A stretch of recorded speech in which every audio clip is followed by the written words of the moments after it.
Dragons are a staple of all Fromsoftware games. Miyazaki himself once spoke of world-building his games through early introductions of dragons that are there purely to humble players and set the scene for the challenges that are to come.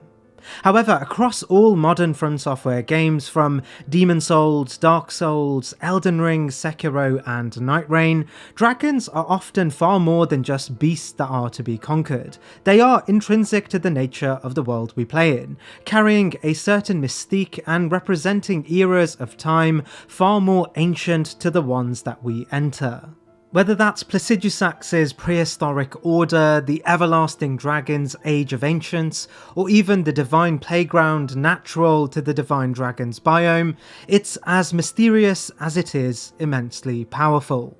It should thus come as no surprise that some of the greatest challenges we can face in these games are against dragons, monoliths of ancient strength with a hierarchy of their own. While initially attempting to explain the nature of a dragon's power is an almost impossible task for this reason, we are actually given elusive pieces of text, context, and environmental clues that allow us to pull back the curtain on the raw power of dragons in this franchise. And that's exactly what I've done.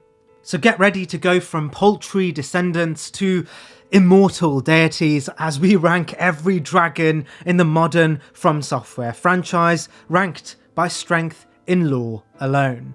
Before we get into the first entry, please do like, subscribe and comment, as the algorithm gods really favour this sort of interaction, especially for small channels like mine. I'm a one-man army, so I appreciate every bit of engagement. Thank you for watching, and let's get into the first entry. As one of the more historied dragons in Fromsoftware, Grail, despite her contemporary form, used to be an incredibly imposing dragon, and even in her later form remains the blueprint for the more prominent sections of dragons in Elden Ring. The lore paints the picture of Grail having once been a superior dragon that carried power of mythical proportions, and while flightless and laid bare in the moment we meet her, her true size is told to rival mountains, so imposing was her strength that she was never felled in combat. While we aren't outright told details about her past, piecing together her lore, there is a case to be made that she was likely a close descendant to the true ancient dragons once aligned to Placidusax, and during her prime may have chosen to stand beside Baal during his coup attempt against Placidusax. During this period, it's likely Baal saw within Grail a powerful and unique blueprint for his new vision of modern dragonhood, and thus chose Grail as the vessel to bring to life drakes, dragons born untethered to Placidusax's lineage.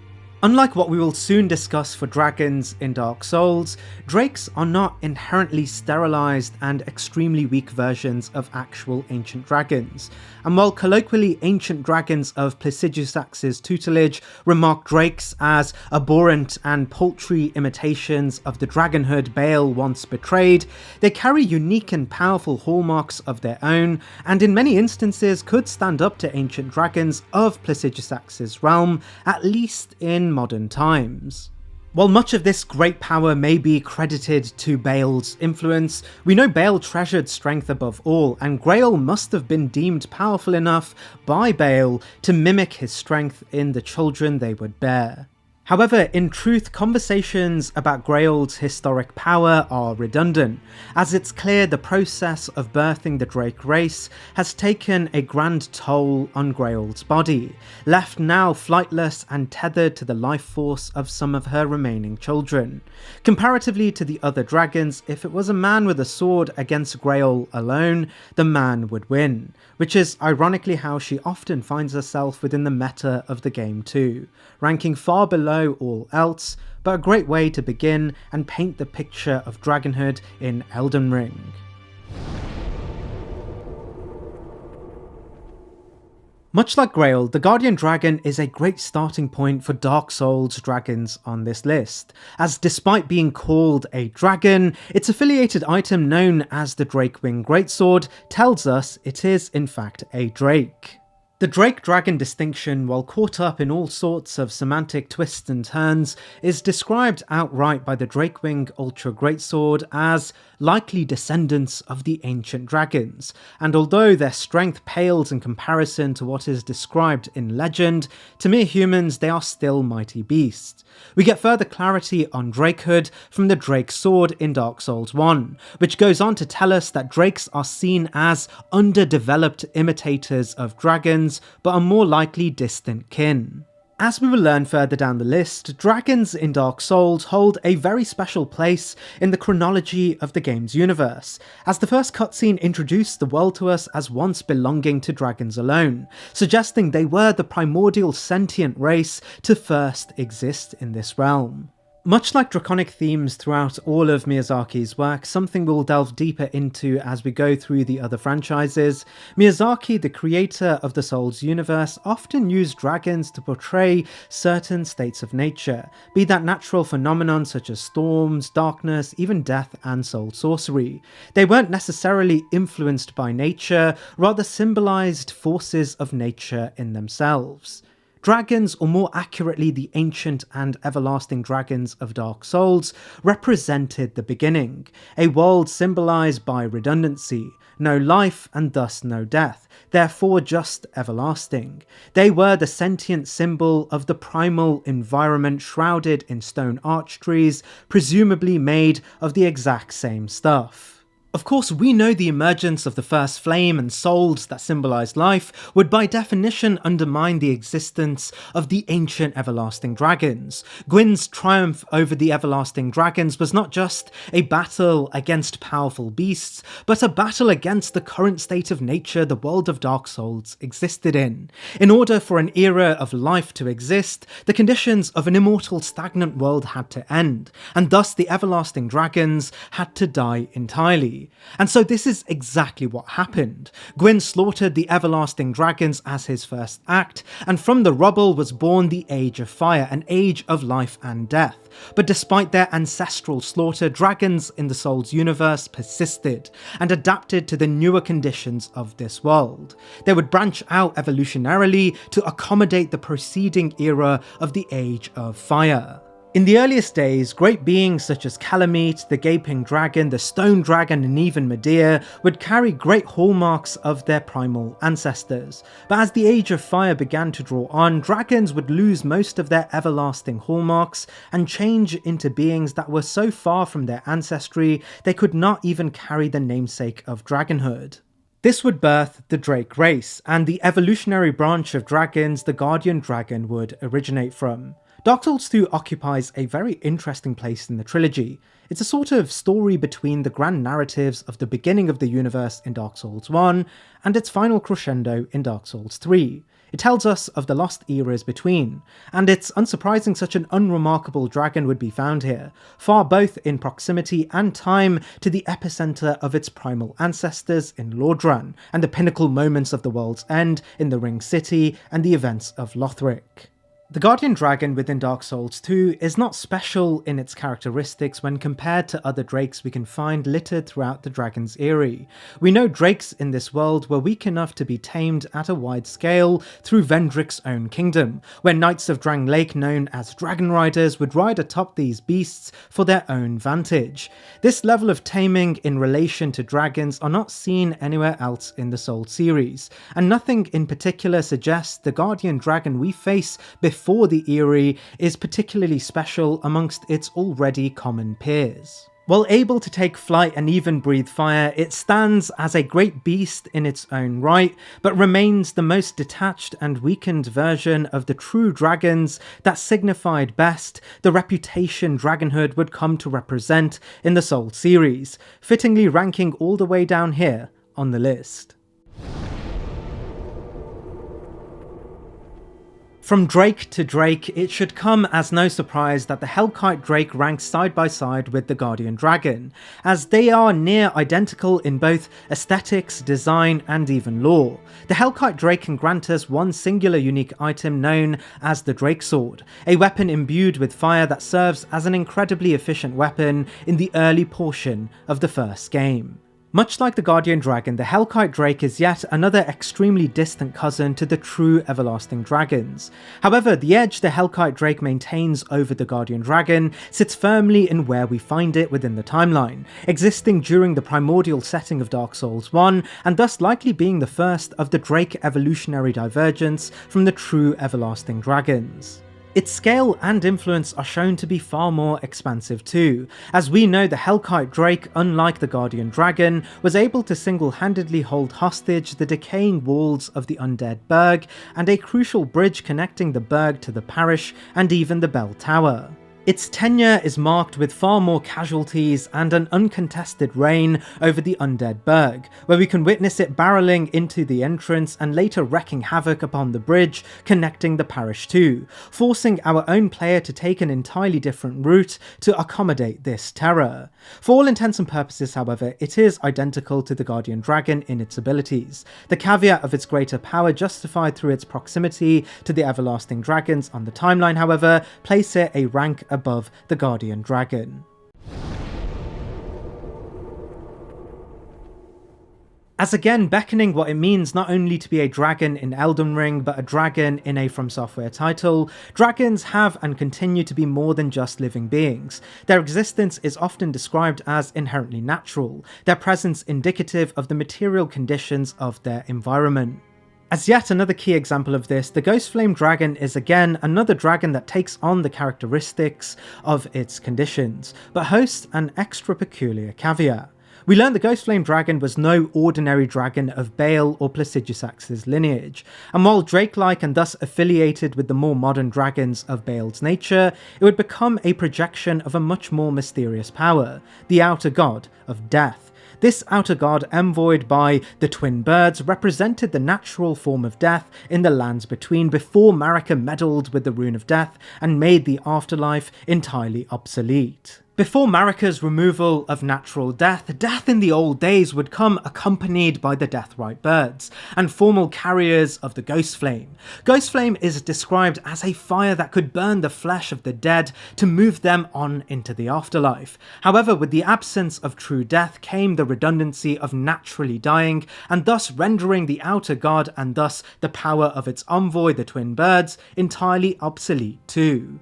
However, for the fans of the series, we know it would be the death of Godwyn and the half-death stagnation caused by his demise in Soul that would rot the foundations of Marika's Golden Order, causing other beings to mimic this half-death and thus creating beings known as those who live in death, mirrors of Godwyn dead in soul, alive in body.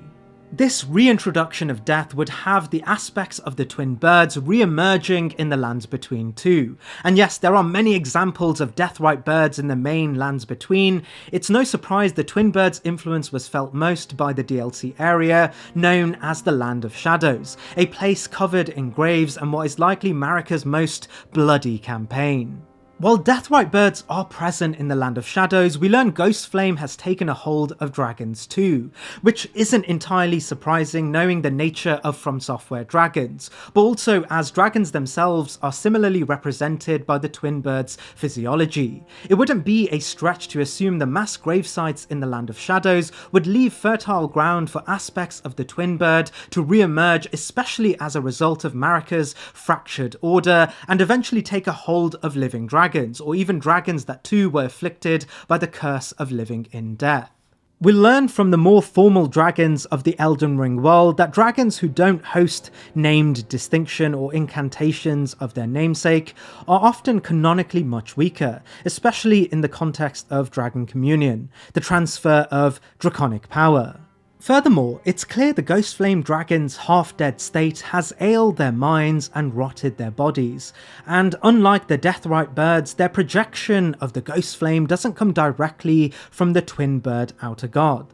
Rather, it comes from the Ghostflame attempting to burn their corpses to an afterlife and the corruption of their fire due to the presence of Ghostflame. However, comparatively, the Ghostflame Dragon does carry the power and fame of the Elden Ring modern dragons, and as we will learn later on, dragons in Elden Ring not only set higher benchmarks for power, but also did so by appealing to living deities from which they sourced their strength. Remaining in the world of Elden Ring, it's important to make the point how even the paltry dragons of Elden Ring outweigh immensely the drakes of Dark Souls.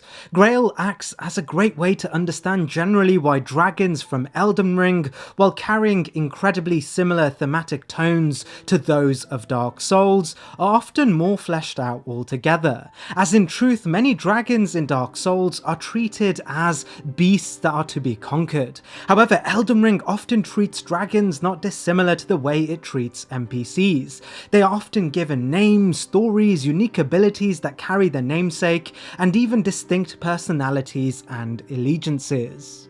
Grail is a great time to bring up this point, not because she carries these distinctions, but rather the inverse. Grail is the most Dark Souls of the dragons in Elden Ring. As while most dragons do indeed come with backstories in Elden Ring, Grail stands as a truly vanilla representation of a fully grown flying dragon of the previously mentioned Grayold's lineage.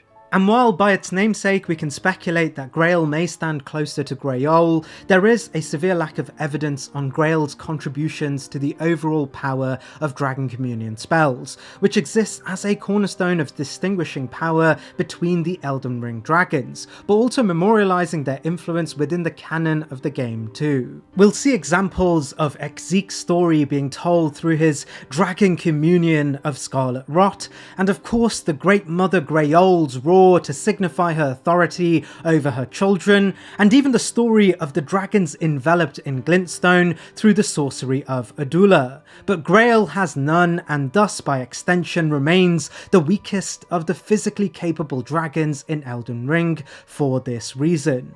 It is of course still important to note that Grail, unlike the Hellkite Drake and Guardian Dragon, is still in essence much greater, as Elden Ring makes clear the benchmark of a great dragon in this world is represented by the existence of a dragon heart, an innate source of power that ties them to the greater strength of Baal himself, hearts that are treasured by dragon hunters for their transferable power.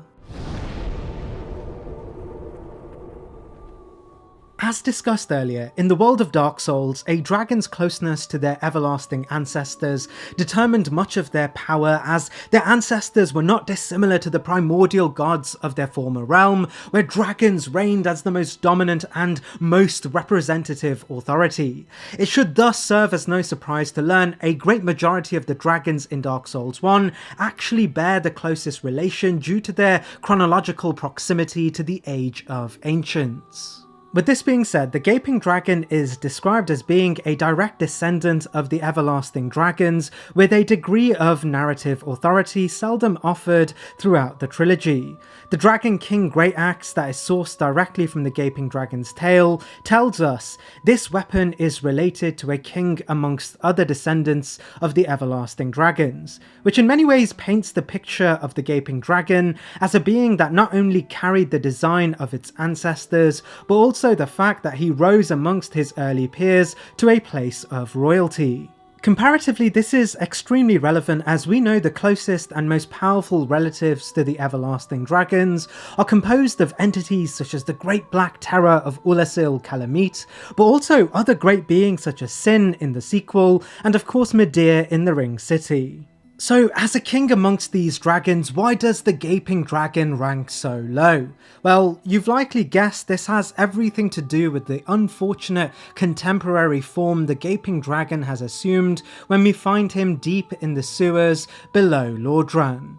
As we discussed earlier, dragons in Miyazaki's design often reflect and surrogate their environment.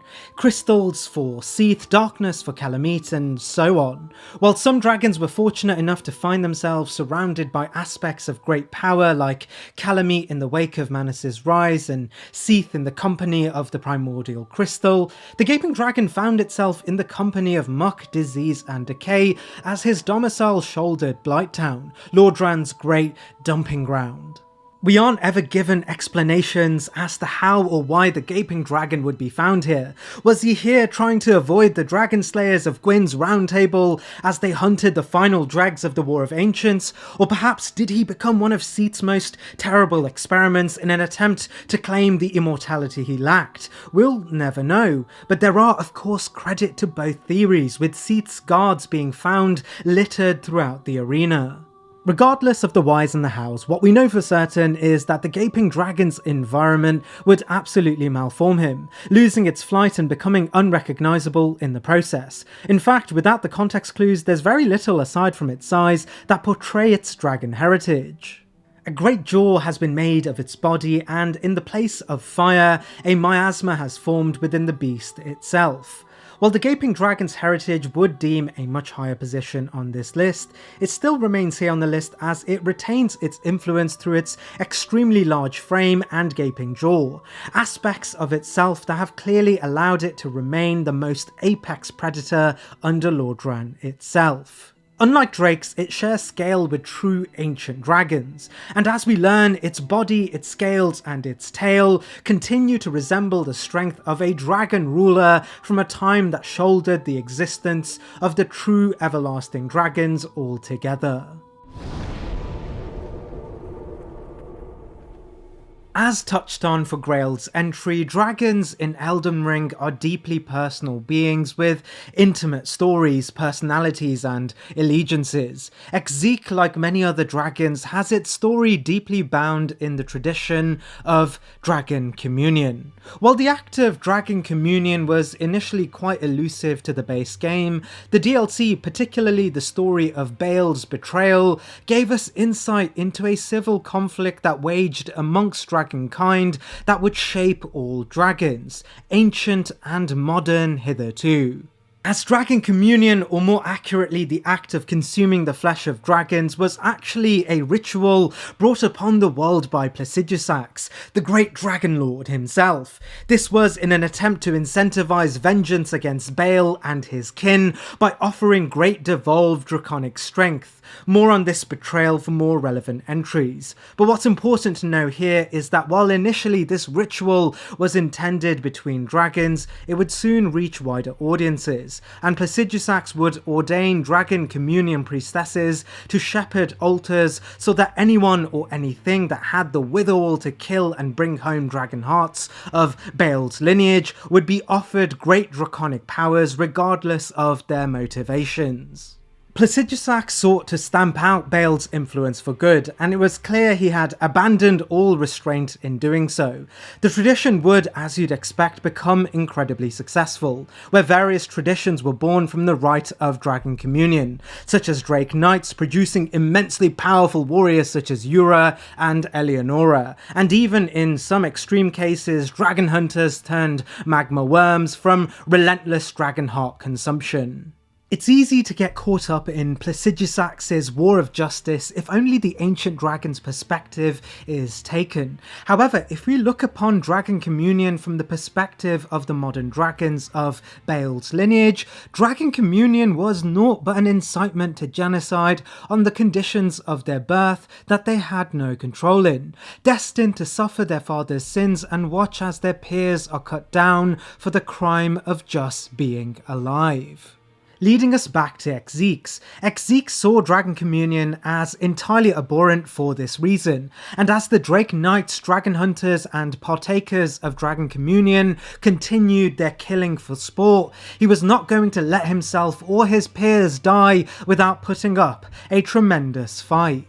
We aren't given details about specific battles Exeek waged against the Drake Knights and Communion partakers, but we are given direct text that would tell us that he would build a reputation as a Dragon Communion revenger, a descriptive convention we never see for any other dragon in the game, suggesting Exeek may have been long tenured and incredibly successful at killing all those that sought Dragon Communion in his domain. It's thus not entirely surprising that we meet Exeques directly outside a much more neglected and abandoned altar for Dragon Communion in Caelid.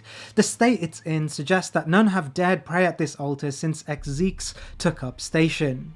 The credit of Exeques' influence here is further embellished as we know there are only 2 other notable areas for Dragon Communion in the entire game. No doubt this altar brought in much traffic and may have been incredibly desirable to the widespread tradition of Drake Knights in the lands between. This also helps us understand how Exeques may have garnered the reputation as a Dragon Communion revenger, the proof of his success being the dilapidation of the altar that celebrated his kin's demise. However, as you'd expect from his low ranking, we do meet Exeques in a very different environment to what may have been expected when he first took up the role as a revenger, as Caelid, now bludgeoned by the plague of scarlet rot, has clearly affected Exeques deeply. We learn from the incantation Exeques Decay that he did not forget his hatred even as he succumbed to scarlet rot, suggesting his entire body has succumbed to scarlet rot and is in a decaying state.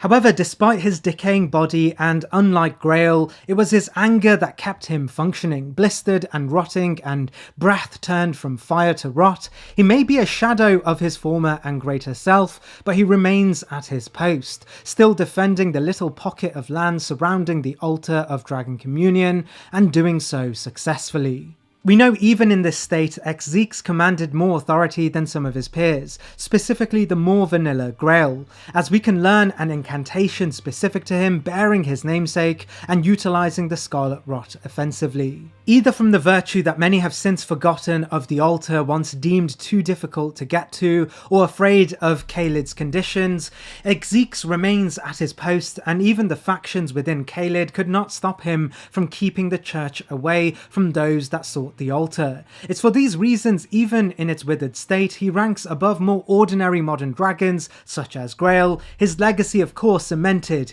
in an incantation that bears his name.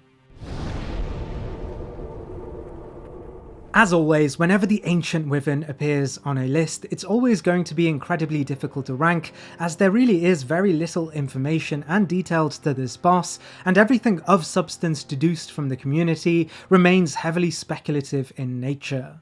Regardless, the Dragon Headstone and Ancient Dragon Greatshield tells us the Ancient Wyvern is either an ascended dragon worshipper or a descendant of the everlasting dragons that fell closer to its lineage than many of the other descendants. Unfortunately, this is where the speculation starts. To get the basics out the way, the Ancient Wyvern demonstrates a great degree of strength just from its appearance. It's able to breathe fire, it's absolutely enormous in size, scalable in reality to even the Ancient Dragon in Dark Souls 2, that was of course a one-to-one with what a true everlasting dragon is supposed to look like. The next bit of speculation relies on drawing parallels between what we know and how closely they fall in line with other notable descendants of everlasting dragons that draw grand merit on the basis of their proximity to the true everlasting dragons, as these dragons in Dark Souls were for the most part one of the greatest forces across all 3 games. In my own estimations, resulting from the Ancient Dragon's attributes as shown to us,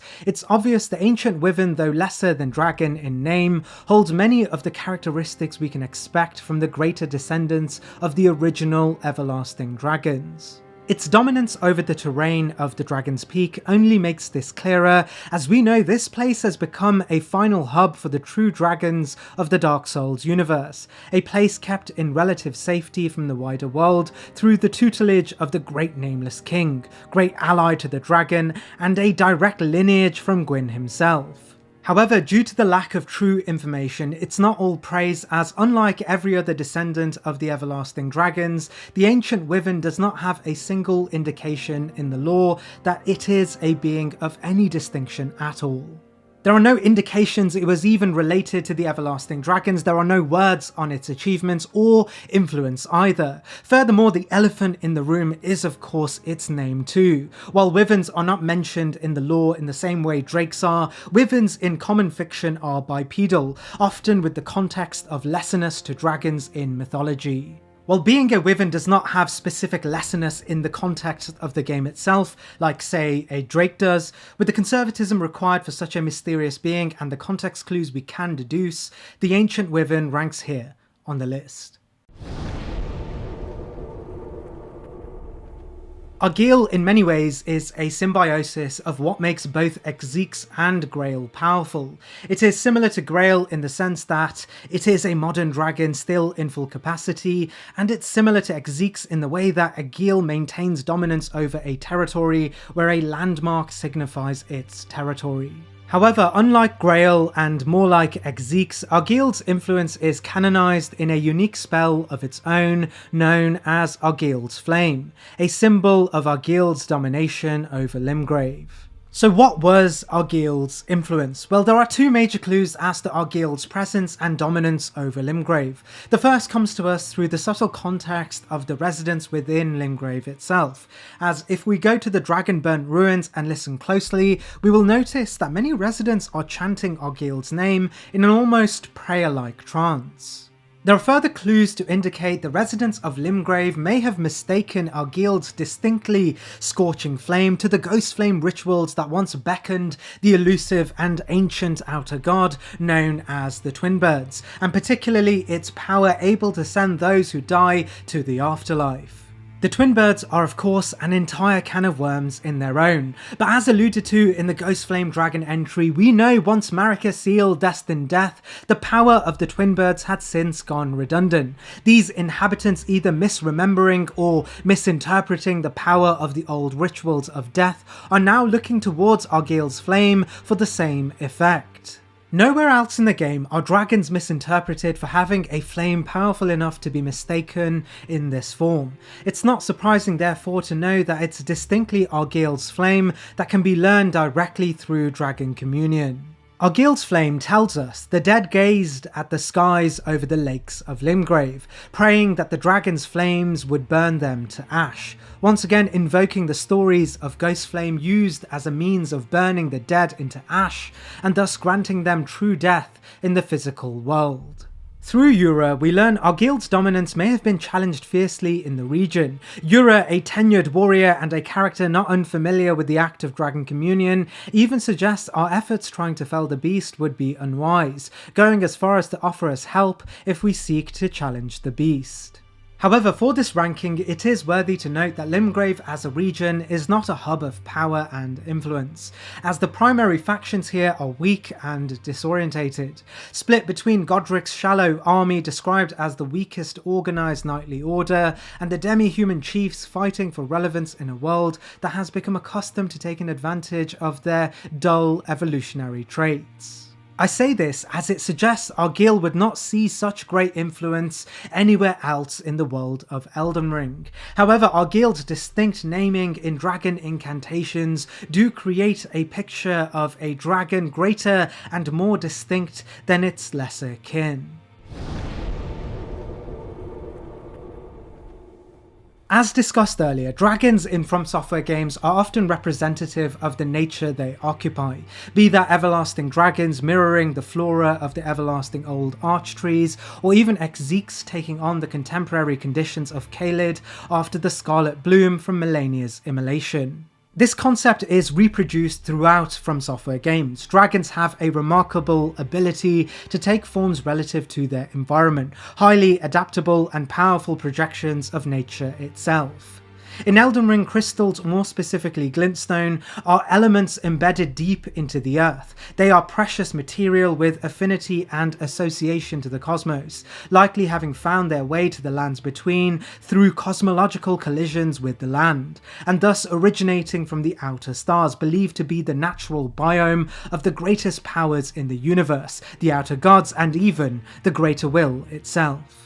It's for this reason there are naturally various types of glintstones, from purple glintstones likely embedded in earth from meteorites and thus holding properties of gravity, but also blue, teal and even green glintstones, the more common variant, said to share properties with the primeval current, an aspect of power deeply associated with the power of the observable astrological bodies and currents. Different factions found different uses for glintstone variants. Azure, the first astrologer to glimpse the power of the primeval current, drew his affinity through teal glintstones. Lusat would of course follow closely, marking his own observations in blue glintstone. Lusat and Azure would be heralded as the fathers of sorcery through these revelations, and would construct an academy to further their studies and disseminate their understanding amongst other scholars. This would lead to a variety of powerful figures who would replicate, reproduce, and found their own conspectuses on their own observations, honing their knowledge as power through a variety of glintstone types, even leading to the founding of the Carrion Royal House, the immensely powerful faction that would even stand up to the Golden Order during its peak when Radagon and the later consort to Marika would invade Liurnia to force them into submission. It's thus not surprising this material, so potent it holds the potential to project the very power of the cosmos, would radiate ecosystems of its own, something we even see in the Crystallians. Golems fused and brought sentience through proximity to these crystals. Naturally, we also see this in dragons, representatives of their environment. The nature of Smaragd's evolution from a regular dragon to one of glintstone is detailed through the description of his namesake incantation, known as Smaragd's glintstone breath. In this, we learn Smaragd was a devourer of sorcerers, and over time, his body became corrupted by their glintstones. We learn his breath transformed from the regular fire of his lineage to one that spews magic from above. We also know the sorcerers he would devour would come from Liurnia, and unsurprisingly he sits just outside the Raya Lucarian Academy. We aren't given specific victims of Smaragd's terror, but what is clear is that the dragon is greatly tenured in its duty as a slayer of sorcerers, as he is covered in glintstones and magical properties. Raya Lucaria would close their gates after the events of the Shattering, posturing their neutral political position across all international relations. This is relevant as the primary means of entering the academy now solely sits under Smaragd itself, and Raya Lucaria most likely never saw this as an entirely bad thing, as the failsafe key into the academy now sat in their eyeshot, but also safe under a great dragon that in many ways represented the power of Raya Lucaria too. It's likely the powers within Raya Lucaria could end Smaragd's reign, as the establishment housed various incredibly powerful scholars, including Renala herself. However, the dragon working in favour of the academy, especially during the Shattering, would be perceived as a mutually beneficial circumstance. The dragon can continue eating budding sorcerers, while the gates stayed closed to outsiders. We know the glintstone key is something sought after by a wide range of willing sorcerers, and access to Raya Lucaria is essential to a wide variety of factions seeking Renala's great rune of the unborn. Raya Lucaria's confidence in Smaragd would indicate they had assurance in its ability to repel even some of the greatest challenges, adding further credit to its power, and the fact that Smaragd is still standing when we get there shows it has proved this confidence to be well placed. With all this being said, Smaragd stands out as a modern dragon that hosts much greater power than his peers, and his unique infusion with glintstone layers his powers even greater. His incantation shares a unique description with other great dragons on the list as distinctly superior too. As we go further in the list, we learn even gods such as Rani would employ personal protection from this variant of dragon in Adula's own story, and it's for this reason Smaragd places here on the list. Borealis sort of gives us a chance to go back in time to the early days of the modern dragons, not quite as early as Bale's and Grail's union, but early enough to where they first settled in the lands between, even before the Golden Order had taken root.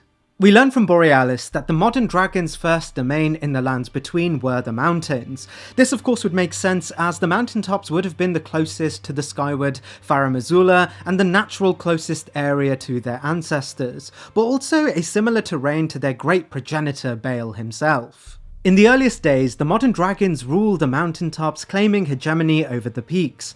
Their reign would go uncontested for the longest time. That was, of course, before the advent of giants led by the elusive deity known as the Fell God.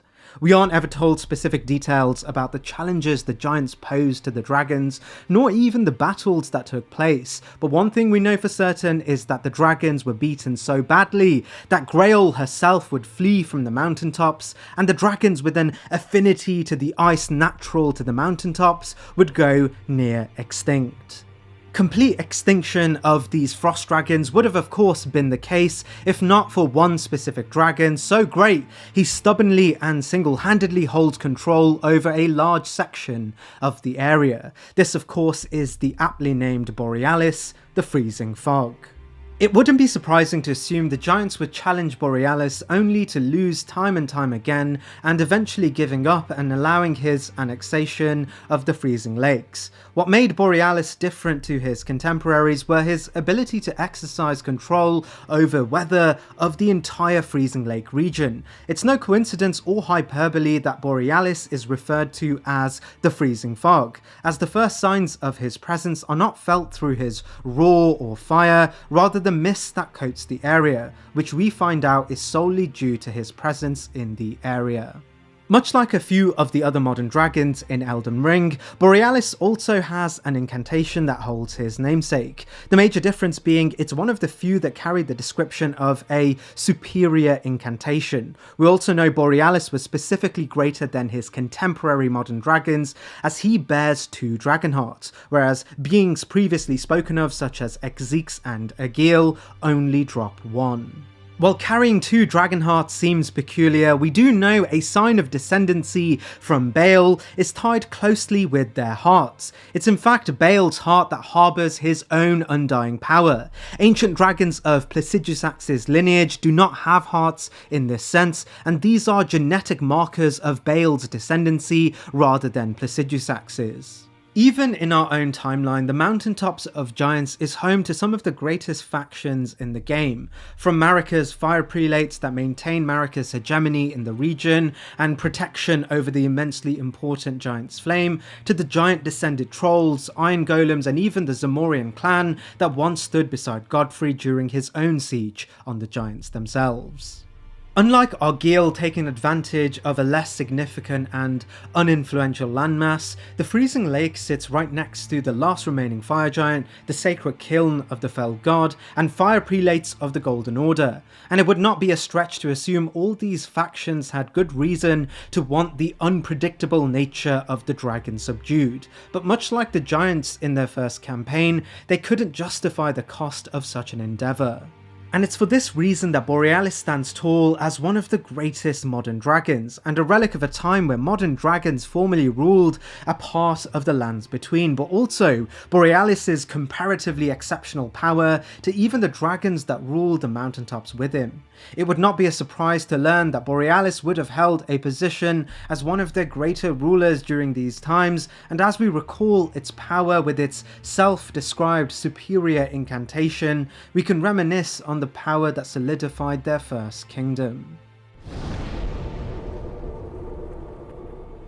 Piggybacking off of what was already spoken of for Smaragd, Adula joined Smaragd as a dragon embedded with glintstones within their own physiology. Once again, it's not surprising to find all glintstone dragons within Liurnia, a place rich with naturally occurring glintstones and a sorcery tradition that covets and studies the minerals. Much in line with Smaragd's story, we're told Adula once held a title as a devourer of sorcerers. However, unlike Smaragd, we learn that the reigning powers of Liurnia, specifically the Carian royal house and Rani, daughter of Ranala, could not reconcile with making peace with Adula's presence. Why Adula is distinct to Smaragd in this context may be for 2 reasons. The first could suggest Adula's tyranny may have preceded the Shattering, and thus fell at a time when Raya Lucaria's academy gates were wide open to any and all willing to learn, thus its presence a deterrent rather than a protective figure like Smaragd during the insulation of Raya Lucaria during the Shattering Wars. However, what is far more likely is the second reasoning. This of course suggesting Adula, unlike Smaragd, proved to be a much greater threat not only to sorcerers, but potentially even Raya Lucaria and the ruling Carian royal house, an institution held up by an immensely powerful and influential school of sorcerers that stood firmly against the powers of Raya Lucaria before Caria consolidated power in the region, and even Radagon's march towards Liurnia, seeking to bring the region under Marika's golden dominion. We learn from Adula's personal spell known as Adula's Moonblade that Adula, a devourer of sorcerers, was bested by Rani and subsequently wore a knightly oath to her Dark Moon, indicating Rani herself, likely during her time as a physically present being, challenged Adula's tyranny, eventually besting the Great Dragon. But much like Godwyn did for Fortisax, she saw within this beast a power great enough for the ranks of the Carian knightly tradition. Upon submission, Rani would anoint Adula as a formal Carian knight, an order that numbered less than 20, and as was the case for the Troll Bolds, an order that was accepting of all races as long as they showed the ability to represent the great Carian house on the battlefield. While theories around how powerful Adula was to her peers in the early days of her training is hard to say, we know once the greater Carian knight Loretta and once prime protector of Rani would abandon her post for the Haligtree, seeking to reconcile her Albinoric heritage, it would be Adula that would take up station as Rani's personal last line of defense. This is important as we know the Carian knightly tradition were bureaucratized around the protection of the Carian royal family, and we learn the rank of these knights within this already small sect would be predicated on their proximity to important family members. Thus, in reality, Adula was only second to Loretta, who was the absolute premier of the group. A group, mind you, that were responsible for literally pushing back the Golden Order when Radagon himself would seek their subjugation. However, amongst dragons, the most interesting aspect of Adula's power is that she appears to be quite different to what we come to expect of dragons within Elden Ring, as Adula is distinct in being able to conjure sorcery all on her own rather than using incantations or an inherent lightning of Placidusax. Adula's Moonblade suggests it was a sorcery of Adula herself, a personal spell that signified not only her position in Caria, but her influence as an independent knight who was personally taught by the great Dark Moon Rani herself. Once again, Adula represents why dragons in Elden Ring are so special, as they're far more than just beasts. They are characters with stories, ambitions, and unique power unattached solely to their lineage as dragons. Adula not only represents all the power Smaragd was known for, but also layers this power with the blessing of Caria's exclusive coven of elite knights, something made greater as she was also a direct student of Caria's most powerful royal, Rani, and thus Adula ranks here on the list. There is no doubt that the ancient dragon in Dark Souls 2 is the closest we get to seeing a true everlasting dragon in scale alone. However, we learn from Shalquoir and Nashandra that this dragon is in fact a careful imitation, so close in design it's described as having strength to match its size, which is evidently colossal, so large in fact that it's likely the largest boss we can fight in the entire series, eclipsed only by Midir. The truth, however, is that the ancient dragon, like many beings in Drang Lake, is an experiment by Uldir. Uldir was Vendrick's brother, and would spend much of his time in a keep far to the east. Inspired by his brother's quest against the curse of undead, he took a far more scholastic approach to finding a cure, and thus his magnum opus was to be the creation of a being that transcended the confines of the undead curse. This of course could be nothing other than an ancient everlasting dragon. Uldir's keep is laden with evidence of many failed experiments, but right at the end of our journey through his domain, all the way atop a peak, we find this ancient dragon, perched upon a large platform surrounded by drakes and knights with an affinity for dragons under its command. While we learn quickly that this ancient dragon is born of the soul of a giant as it drops this item, we also get contextual clues that the ancient dragon may have also been born of the corpse of a true everlasting dragon, not unlike the Iron Golem's core from the first game. We know Aldir was above all else a great historian, a scholar that studied the actions of the gods in Dark Souls 1, and the Iron Golem's creation may have been a revelation brought upon him beside his other great revelations about Gwyn's tenure. We know he was of the caliber to learn this, as he is the only character since the events of the first game that accurately recounts Gwyn's choice to brand humans with the dark sign, and also a chronology of his actions leading to his sacrifice at the first flame. This is precisely why he is referred to as the Scholar of the First Sin.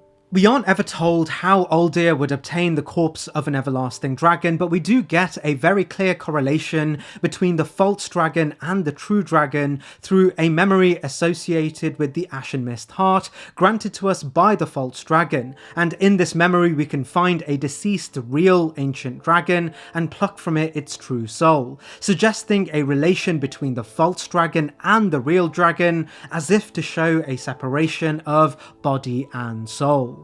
This is also an important point to mention the Ashen Mist Heart itself, an item granted to us by the false ancient dragon that allows us to peer back into the past, a unique projection of an everlasting dragon's presence as existing beyond the confines of time itself, further suggesting the false ancient dragon held within it a deep, unparalleled connection to the true ancient everlasting dragon, despite lacking its soul.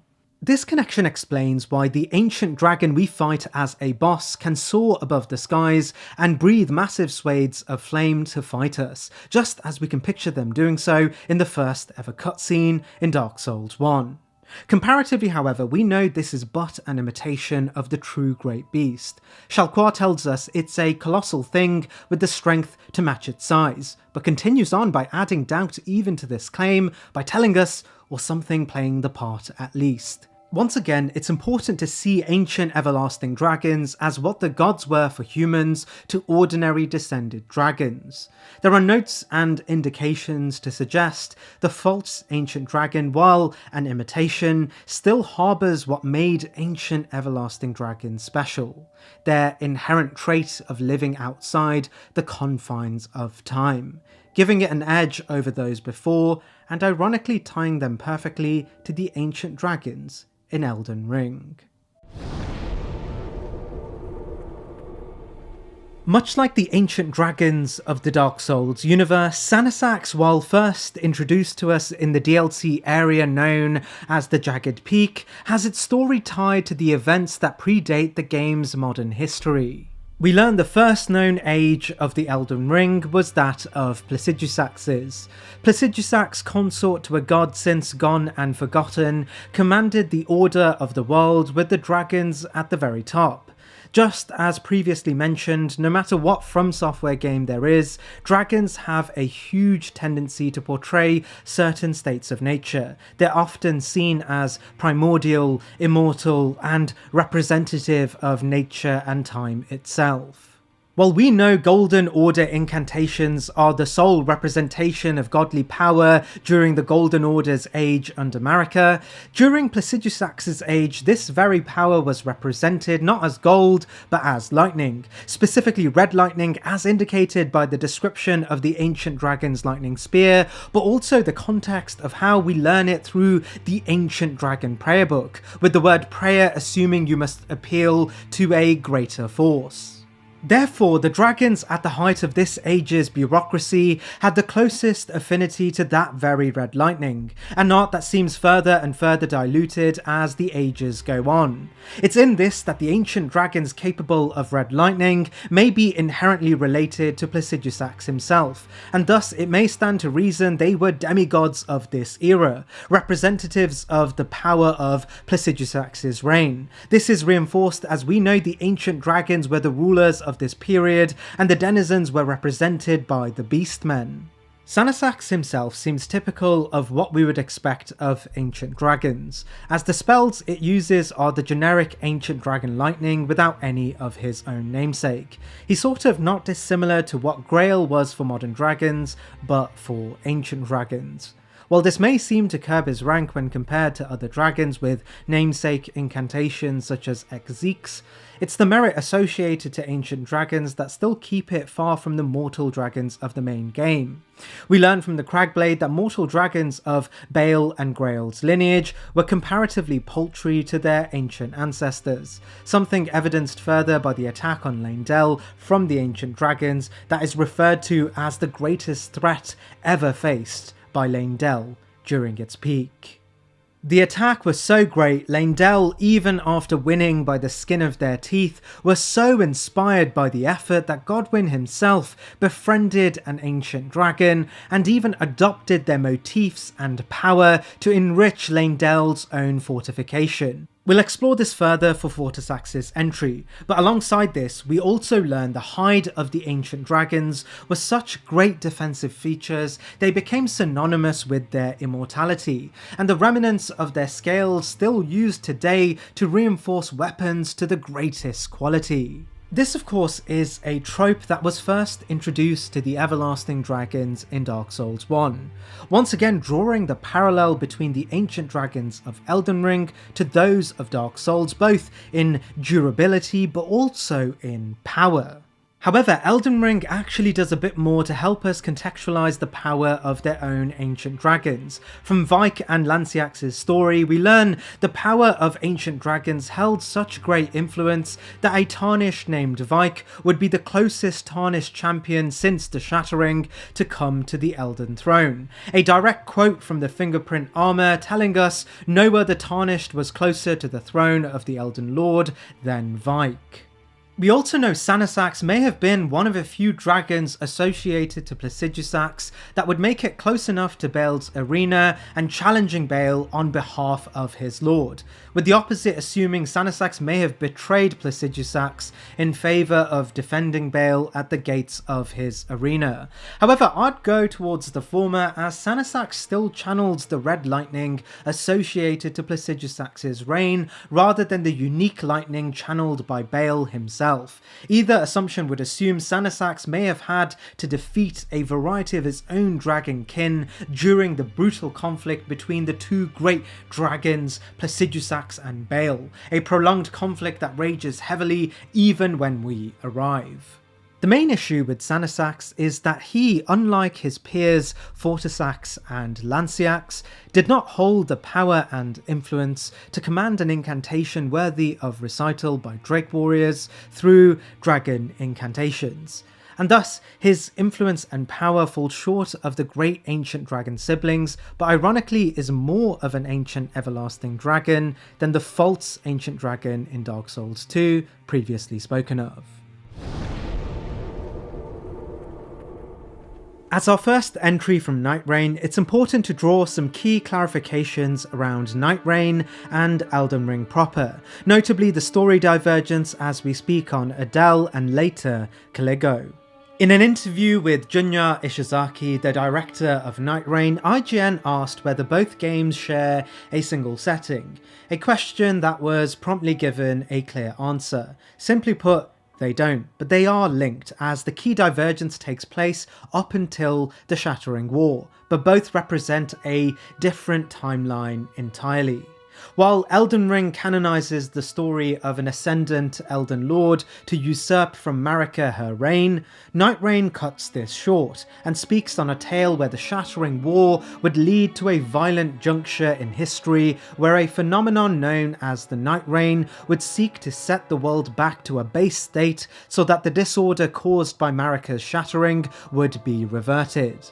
As Night Rain works in this alternate reality, a lot of direct connotations from Elden Ring, the much larger and more depth-driven game, has been taken with a grain of salt when making assessments on Night Rain's lore. Essentially, there is a lot of things we simply do not know for certain that did or didn't happen during the Shattering War that caused the Night Rain phenomenon to take place.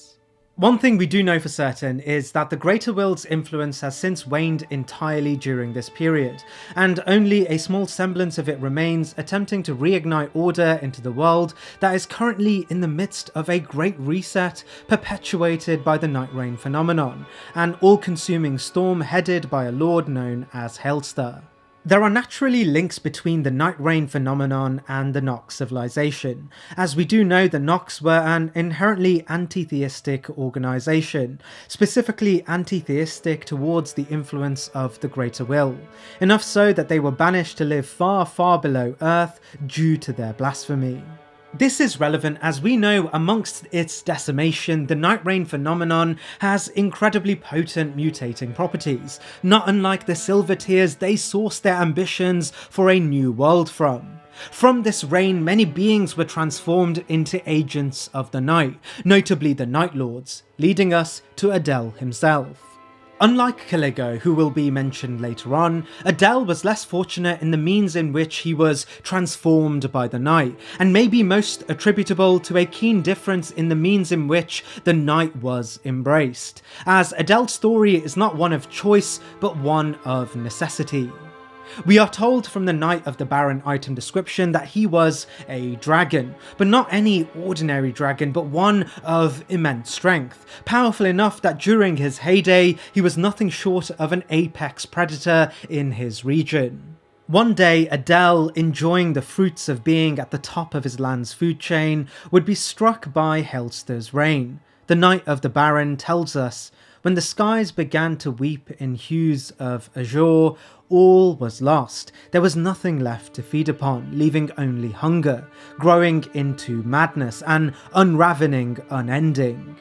It's hard to say what kind of dragon Adel was, but his physical traits do not represent the usual hallmarks of an ancient dragon like Caligo. Rather, his two-winged form suggests he was more akin to the more modern dragons of Bale and Grail's descendancy. However, this may be due to the mutations rather than his biology, as we do know Adel is described as being able to harbour lightning, a unique attribute only held by ancient dragons.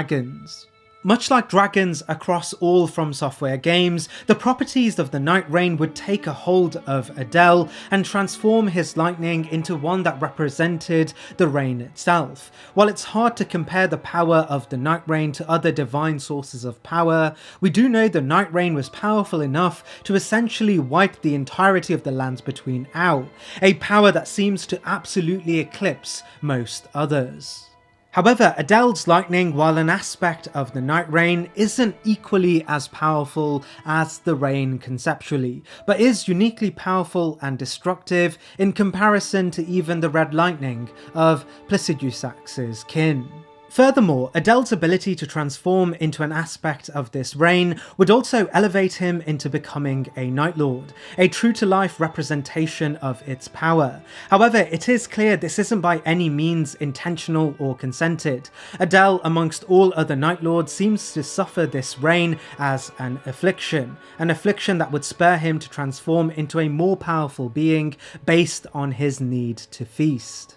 The nature of this would also grant Adel less than optimal mutations.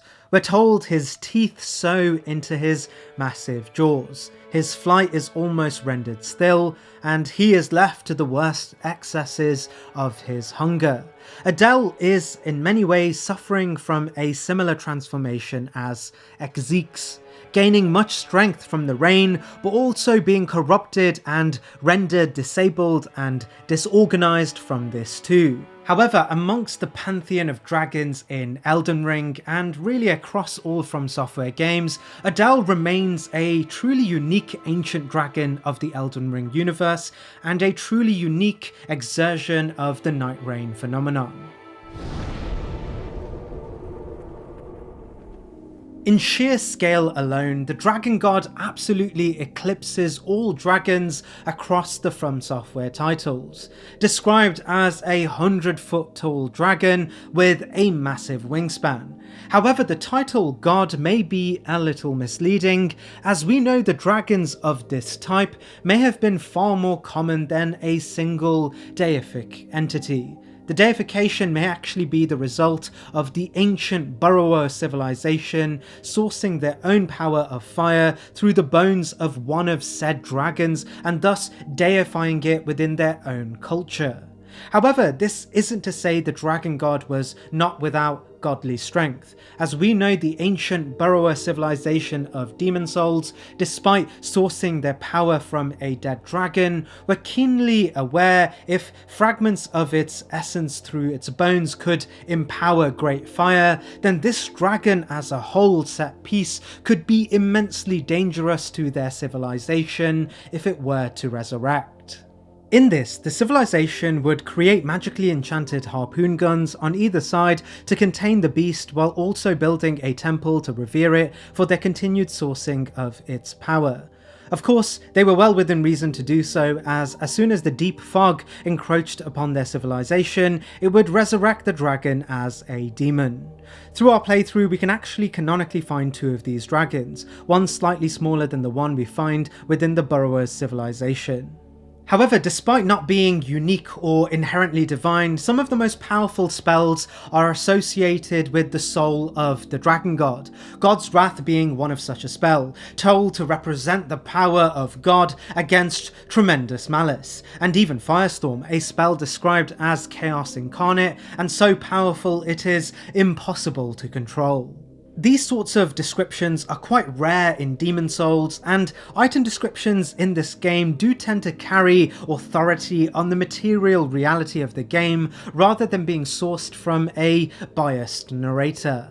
However, it is overall still incredibly hard to compare the level of power within Demon Souls. Amongst all Fromsoftware games of the Souls archetype, Demon Souls lore is by far the most scattered and left with far too loose ends to adamantly use to compare within the game, let alone across others. And while there are various narrative clues to the monumental size and power of the dragon, we have to of course reckon with the elephant in the room and the context we get from the battle against the dragon itself, if battle is even a worthy term for this engagement.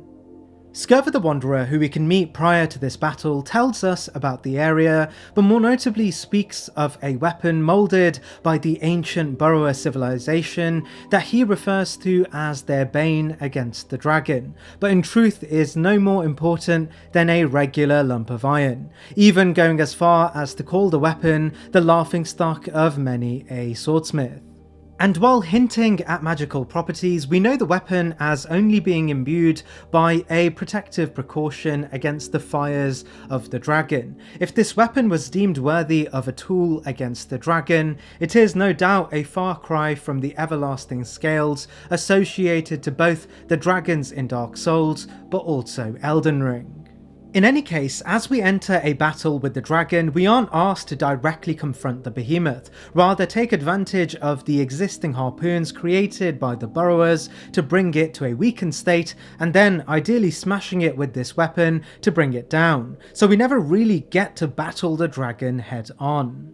We can, however, encounter other dragon gods in more usual settings, but none that require a direct confrontation.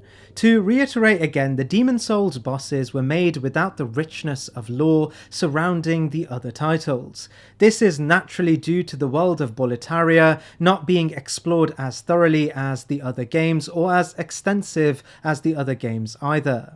Demon Souls was Miyazaki's great breakthrough in this genre, and naturally, as the Dark Souls trilogy would follow, much of the formula of Demon Souls were heavily refined into the later titles.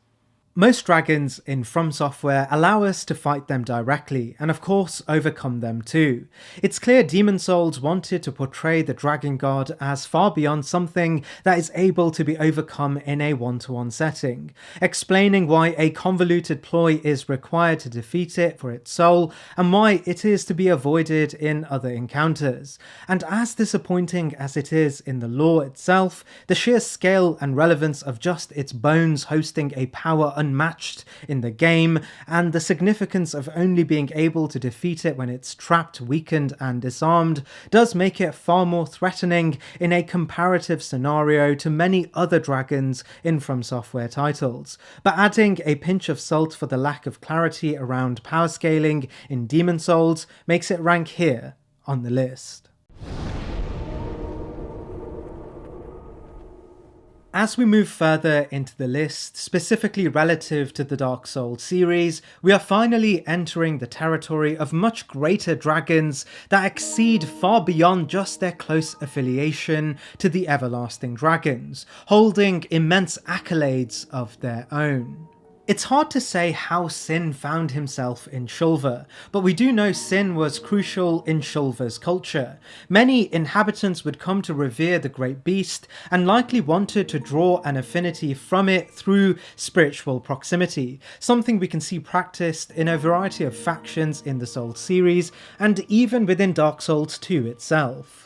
However, we learn Drangleic also sought the power of dragons, and under this desire, Drangleic's bureaucracy would create a group of knights commissioned by Vendrick to seek out the blood of dragons, likely as a means for the previously spoken of Uldir to further his experiments into the nature of the undead curse.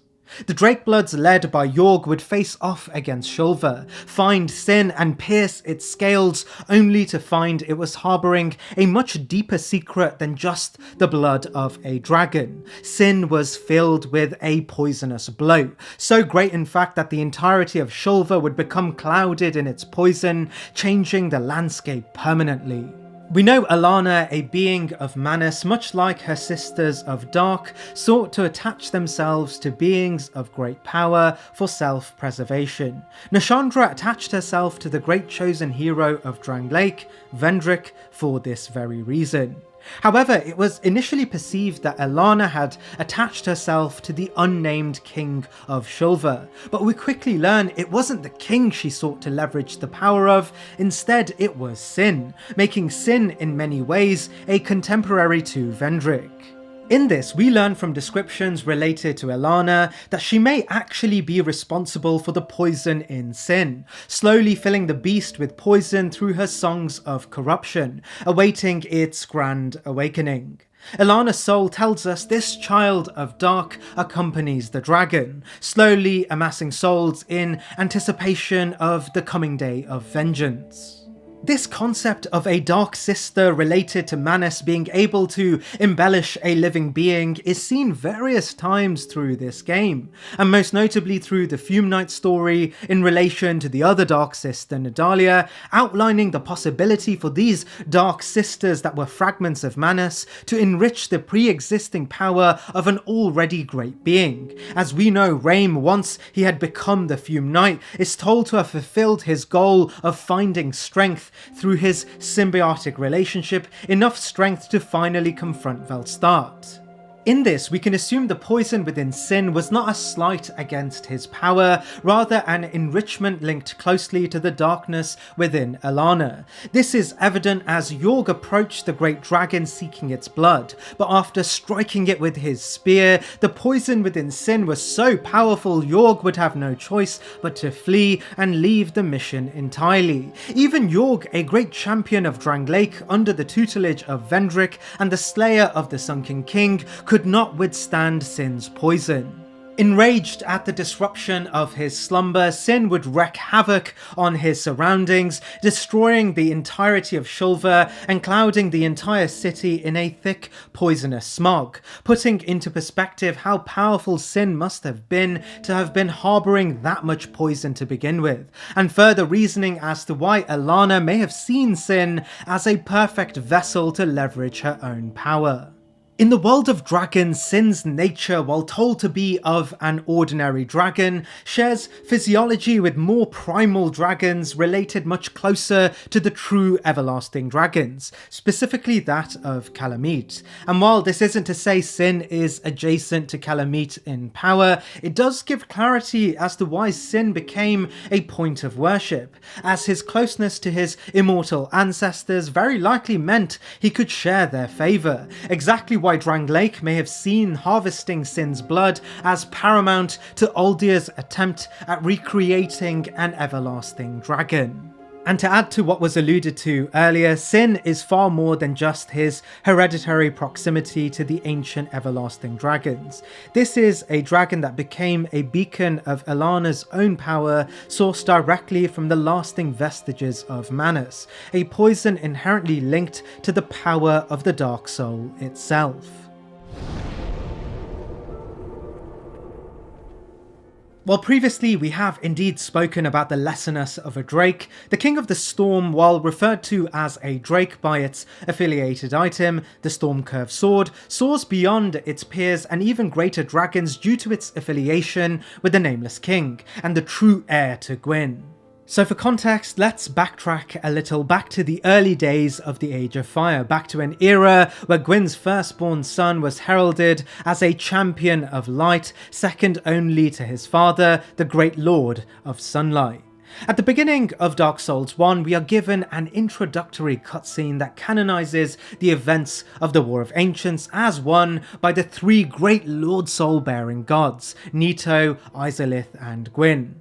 However, as we progress the series, we learn the War of Ancients was far more detailed than just this, as beside the lords were the other immensely powerful figures, such as that of the Furtive Pygmy, his ringed knights, but also renowned dragon slayers such as Goth, Ornstein and even Shira.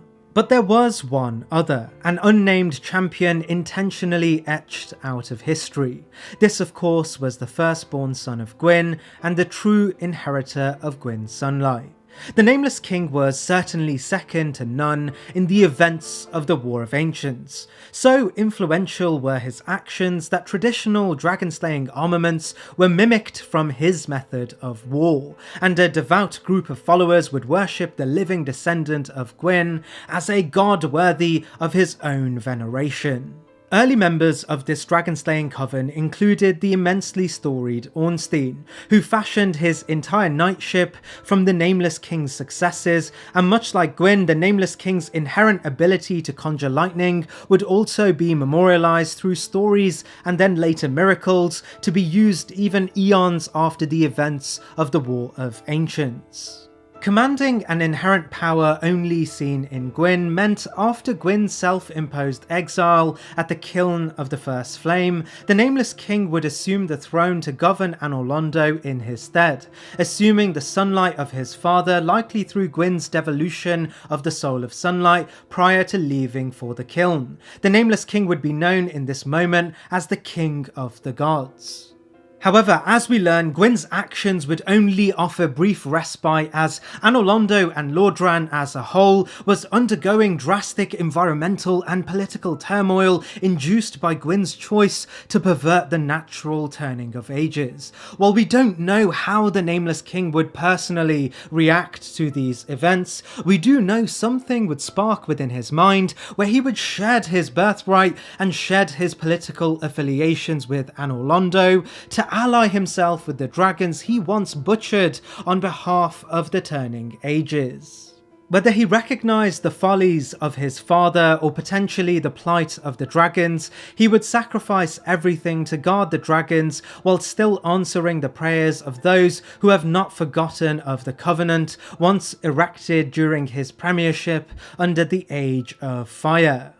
For a majority of the trilogy, the Nameless King would stay far away from the primary events of the Age of Fire. However, we do learn he would ally himself with none other than the subject of this entry, the King of the Storms, a storm drake that mirrored his deific status but in the realm of drakes. There is naturally an extremely interesting parallel between the Nameless King and the King of the Storms. The first is the fact that the Nameless King, while inheriting the direct power of sunlight from his father, was not a first-generation god that harboured the Lord Souls directly. In a similar breath, the King of the Storms, while ancient, was not a first-generation everlasting dragon, rather a byproduct of their passed-down genetics. However, despite the Nameless King not being one of such a first-generation Lord Soul wielder, he was still able to solely inherit Gwyn's devolved sunlight and reign as a god, in the exact same way the Stormdrake, while not an ancient everlasting dragon, was able to inherit their strength to reign as a King of Storms, a deity of its own. We learn from the Stormcurve sword the relationship between the King of Storms and the Nameless King began very early on after he had abandoned Anor Londo, long enough that both would build an unbreakable bond, sharing a tenure of great victories throughout their lives. We don't know the nature of these victories or battles engaged in by the Nameless King, but there are solid theories to assume these battles were fought potentially amongst Anor Londo, as the Ring of the Firstborn Sun indicates the Nameless King was seen as a blasphemer and a traitor, worthy of being erased from history. This, alongside his protection of dragons, would no doubt put him in adversity with the dragon-slaying class well entrenched in Anor Londo too. While the power of drakes is an elusive concept with only words on their lessonness to dragons, it is important to remember for this that the Nameless King through his life, be that as a king amongst gods, but also as a betrayer, always stayed intimately close with the followers of his covenant, known as the Warriors of Sunlight, so much so that he continued to offer blessings to those that acted on behalf of the covenant through medallions that could be offered back as proof of devotion in return for miracles of sunlight.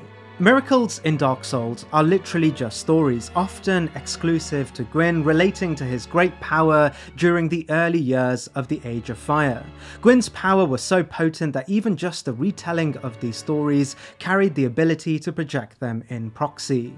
However, we learn from the Sunlight Blade and even the Great Lightning Spear and Sunlight Spear miracles that these miracles were particularly potent as they drew strength from both Gwyn and his living firstborn son. The Great Lightning Miracle from Dark Souls 3 tells us Gwyn, the First Lord, slew dragons with his Sunlight Spear, a tradition upheld by his firstborn and the great spear he wielded. Much of this resplendent tale of father and son, while epic, remains tragically untold. In Dark Souls 2, the only way of obtaining the Sunlight Spear, described as drawing from Gwyn's most primal power, is by achieving the highest rank in the Heir of Sun Covenant, the same covenant blessed and cared over by the Nameless King. This is all to say a great majority of sunlight power after Gwyn's death, as suggested by the descriptions of the Nameless King inheriting Gwyn's true sunlight, was through the Nameless King, a being that could not only use Gwyn's true sunlight without miracles, but also able to disseminate their power at his own command, a still living aspect of Gwyn's power rather than an age-old story.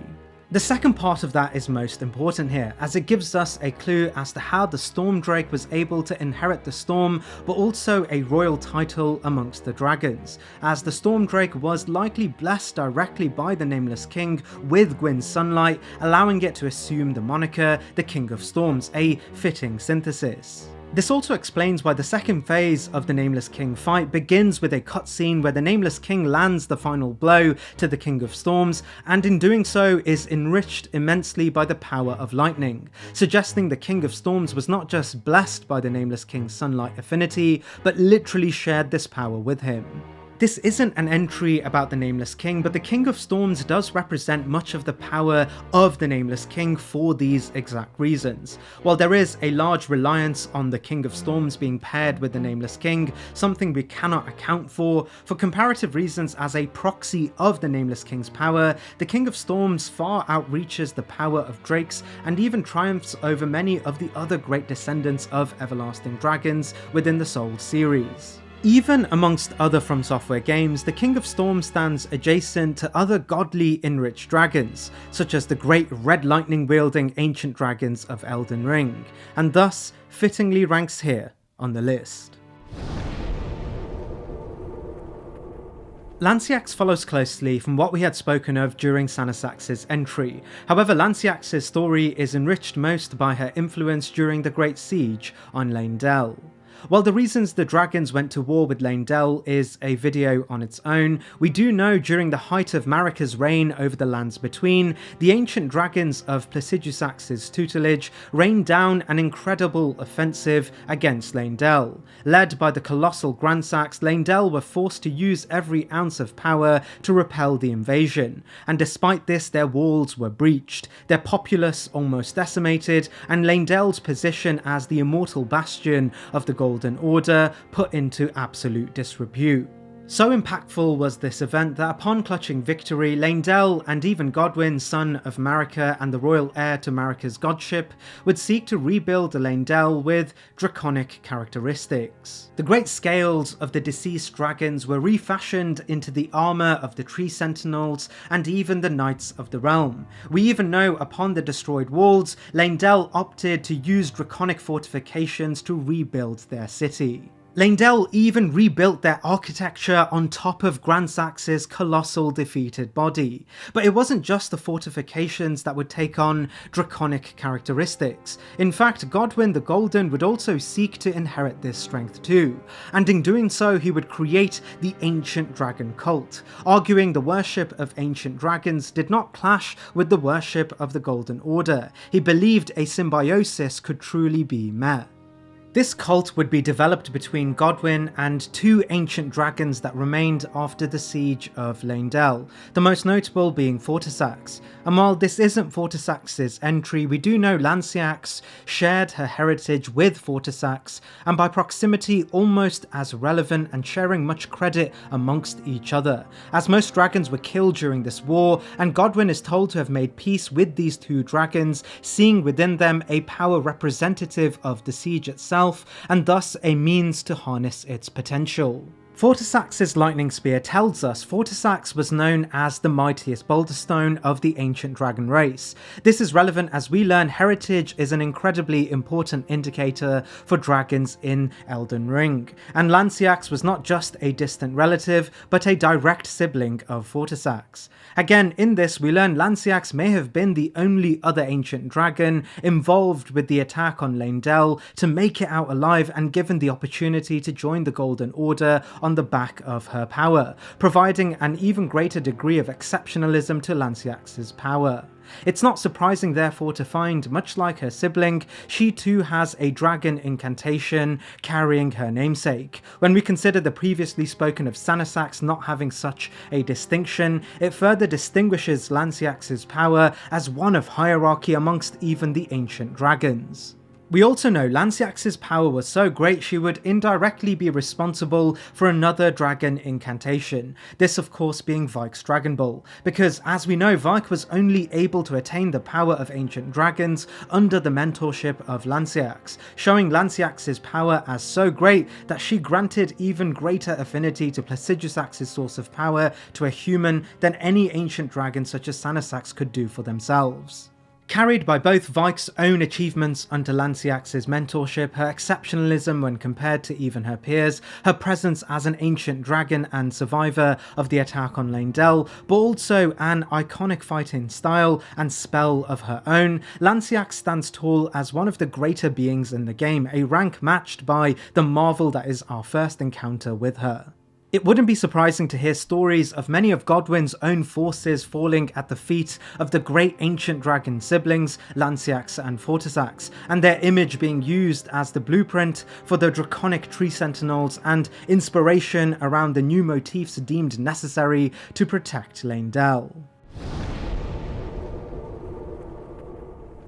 While we spoke of Sin's strength in two forms, the first being its proximity to the everlasting dragons, and the second being the achievements and influence of the being itself empowered by Alana, Calamite isn't entirely dissimilar, and instead is both of those things but to a much greater degree. Unlike Sin and the false ancient dragon from Dark Souls 2, Calamite's existence may have rubbed shoulders with his everlasting ancestors themselves, as we don't only find him in the earliest entry of the series, but also within the DLC that takes place long before the events of the main game, and during a period where the Lords and Gwyn himself reigned over the territory. As we have learned, the events of the Age of Fire didn't entirely decimate all ancient dragons, as even upon victory, dragon slayers such as Ornstein and even Goth still roamed the lands hunting down the final bastions of resistance related to the everlasting dragons. While Kalameet is referred to as an ancient dragon, it's easy to get caught up in the semantics and make the assumption that Kalameet was an everlasting dragon. It's far more likely that Kalameet was a close descendant instead, and was ancient in the more common use of the term, as a dragon that outlasted Gwyn's crusade against them and outlived his peers. Goth makes clear Kalameet did not outlive his peers through hiding either. Instead, he did so with pure rage. We learn Kalameet would garner the reputation of a true thorn in the sides of the Age of Fire, as Kalameet was growing quite accustomed to terrorizing parts of Lordran, Ulasil specifically, just for the sake of it. Goth even outright tells us that Anor Londo, even during its peak, dared not provoke its ire. Some in the community have naturally taken this to mean Kalameet could take down the entirety of Anor Londo, which in reality is far from the truth, as at this point Anor Londo was still filled to the brim with great gods and lords, including Gwyn at the throne. It's more likely Anor Londo didn't see it as particularly beneficial to provoke a battle with Kalameet due to the disruption it would cause, allowing it to annex a portion of Ulasil for the time being. But within Goth's dialogue too is the context that Kalameet in strength may have been at least somewhat equivalent to the great everlasting dragons, as when we agree to kill Kalameet, Goth gives us the dialogue that states Kalameet is of the same caliber of dragons during the Age of Ancients that would kill 70 of their own for just one of them. How Kalameet was so powerful beside the other descendants may relate to his unique calamitous abilities, connected to his third middle eye, able to curse others so that they felt pain much more intensely, an aspect of power that is referred to in Dark Souls 3 as a power that taps into the source of strength that made the original everlasting dragon so powerful, and thus a mark of worship for those that revered dragons. This concept again is reinforced by the presence of the Black Dragon armaments in Dark Souls 2, and how the dragon form of Dark Souls 2 pays homage to Kalameet rather than the stone everlasting dragon, suggesting Kalameet's incredibly close proximity to the everlasting dragons in strength. With this heritage canonized as intimately close, his strength recognized as comparable to the true everlasting dragons, alongside his decimation of Ulasil, essentially holding a part of Gwyn's own territory hostage during his own premiership, Kalameet soars above most dragons in Dark Souls, and even cements itself as influential enough to be compared to the greater dragons of other Fromsoftware games by pure influence alone. Unlike Adele, Caligo, while also an ancient dragon, was able to inherit the power of the Night Rain while also retaining what makes her an ancient dragon to begin with. Caligo is referred to as a prehistoric dragon. While an unusual terminology for dragons in Elden Ring, this moniker likely refers to Caligo being of Placidusax's heritage rather than that of the more common poultry drakes in the Lands Between, reinforced further by the existence of 4 wings rather than 2. We learn from the dragon Borealis in the base game that many dragons after the destruction of Farum Azula would find dominion in the mountaintops. During this period, only 2 major civilizations inhabited the mountaintops, that of the fire giants and of course the dragons. While the story of Borealis outlines how many of these dragons came near extinction during conflicts between both the fell god and the fire giants, we learn Borealis remained on the mountaintops unable to be defeated by the fire giants, and thus it would not be a stretch to assume others existed beside Borealis, such as that of Caligo. We learn from Caligo's item, the Knight of the Miasma, that she may have survived the political turmoil in the mountaintops by hiding at the peaks of the mountain. However, upon the Night Rain, she marvelled at its ability to change the nature of the world she had become resentful for, and dove headfirst into it to better understand the coming disaster. The item tells us, "She peered down into the world, committing to memory what she perceived. Then, her eye drawn to a certain cataclysm, from out of hiding she leapt with wings unfurled, for she wished to know and to understand first hand just what fortunes and misfortunes the disaster would bring upon the world."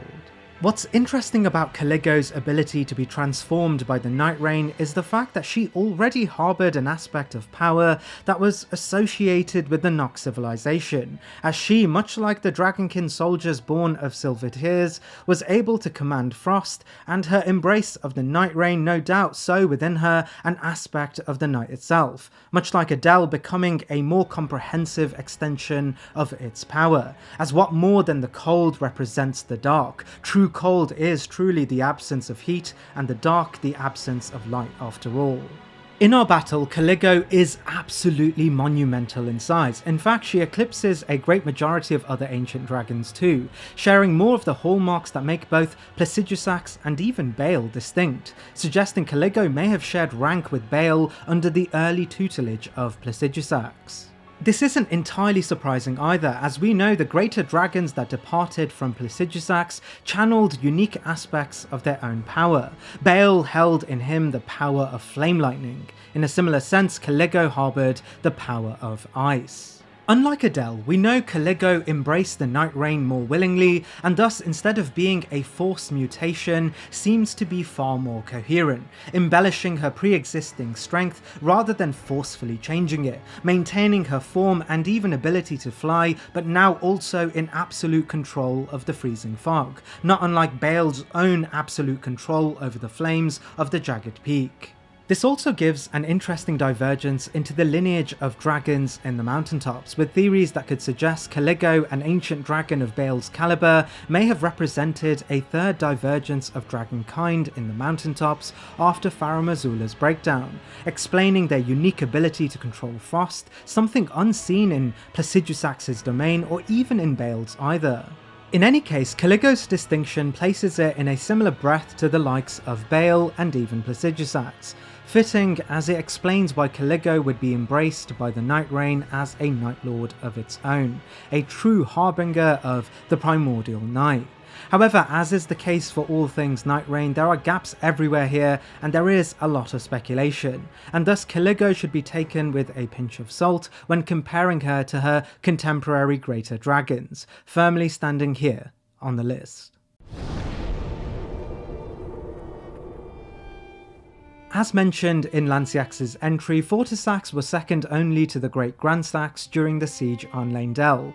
As we learned, amongst the siege, Fortisax is remembered as the mightiest boulder stone, invoking imagery that suggests Fortisax may have been Grandsax's own second in command, or even responsible for bouldering through Leyndell's walls, an action not even the events of the Shattering would replicate. We aren't specifically told of the events of this great siege, only that Godwyn and his army of tree sentinel protectors of the Erd Tree and the Great Golden Army would eventually best the ancient dragons in a battle so impactful that Leyndell saw it as an utmost importance to salvage from the war the aspects of the ancient dragons in a bid to enrich their own strength and to build Leyndell greater than ever before, so no other assault would carry the devastation presented during these events. We're told Godwyn himself would be responsible for the death of Grandsax, and unsurprisingly, beside Grandsax was Fortisax, ready to avenge their great commander. A battle would ensue where Godwyn would reign victorious, but even in victory, Godwyn could not get himself to destroy Fortisax, and rather saw within Fortisax the power of his own council, and likely his very own consort to an age of his own when he would succeed Marika. Fortisax would submit, and with time a friendship predicated on mutual respect for power would grow so great that Leyndell would adopt draconic motifs inspired by Fortisax, leading to the creation of the ancient dragon cult of Leyndell. Even the tree sentinels would look to Fortisax for an enrichment of power, and of course, as we learn from the DLC, so did Godwyn's own trusted guards, the Death Knights, rebranding themselves not as guardians of Godwyn, but mirrors of Fortisax standing beside Godwyn. Fortisax's power during the siege is never understated, and it's clear even amongst his peers, including his sibling, he held a power so distinctly great he is the only ancient dragon to possess the ability to summon twin red lightning, a hallmark described only to Fortisax and distinctly named as a key component to the varying success of the ancient dragons during their crusade on Leyndell. However, it would be the events of the Night of the Black Knives that would change Fortisax forever, as his master Godwyn would be served a fate worse than death. He would be killed in spirit alone, his body decaying and soulless. However, despite this gruesome fate, Fortisax never left Godwyn's side, and his remembrance tells us he fought hard for Godwyn only to be plagued with the Rune of Death's vestiges, the Death Blight for himself. As mentioned earlier, dragons in Fromsoftware games are brilliant vectors for their environment, often proxies for the elements themselves.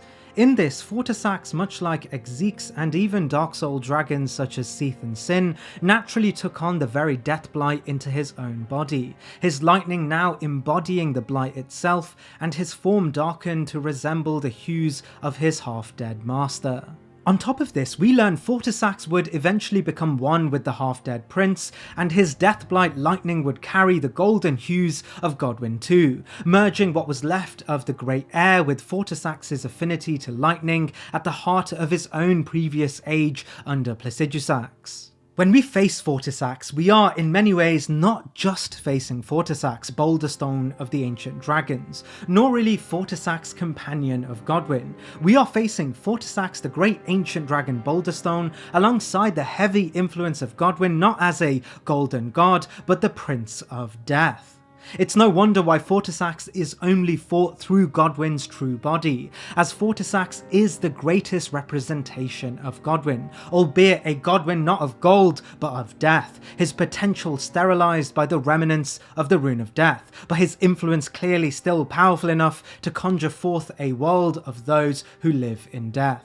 Fortisax's story carries similar motifs to a lot of other Fromsoftware dragons, and not dissimilar to the King of Storms, is inherently a part of a deity itself, and no ordinary deity either, rather the most prized deity beside Marika herself, Godwyn. But unlike, say, the King of Storms, Fortisax, even before merging with Godwyn, was a true ancient dragon of Placidusax's reign, a warrior champion of distinction even amongst his peers, a distinction even the opposing rulers saw as hard to ignore. His synthesization with Godwyn only brought this further, and it's in this Fortisax ranks here on the list.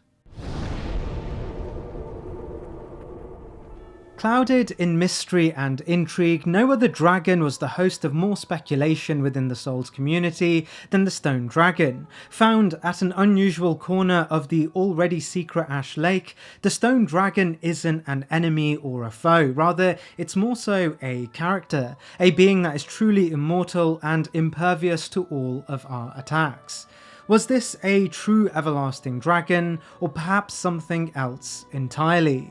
Well, an answer to this question would come quickly, as from the Dragon Greatsword, a weapon obtained directly from severing the Stone Dragon's tail, we learn the dragon is a, quote, descendant of the ancient dragons. Considering where Dark Souls 1 finds itself in the timeline and its one-of-a-kind unique indifference to pain or damage, it's likely the Stone Dragon is without a doubt the closest relative to the true ancient everlasting dragons outside of Seath and of course Medea. More on both soon enough.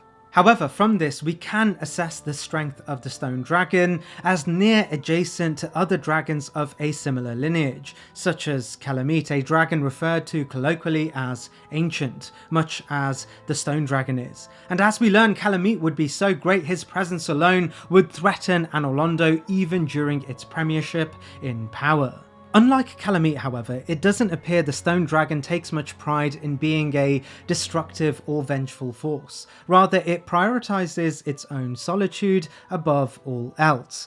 This dichotomy is actually explored by Miyazaki himself to the press during his No Shokotake interview, where he refers to the everlasting dragons harbouring two primary traits, half living and half element. And while Kalameet as a descendant inherited the living, destructive and emotional states, the Stone Dragon took on the more elemental states, one that was closer to nature, one much closer to the arch trees from the Age of Ancients. It would naturally be easy to make the assumption that the stone dragon was thus far less harmful than Kalameet, but this is misled, as the Dragon Greatsword tells us through the stone dragon channeled a great mystical might, much more intimately connected to the original everlasting dragons. There may be conditions that would thus cause the stone dragon to fight back with such mystical might, something that's actually reinforced by a few bits of cut content where the stone dragon had the capacity to move and fight.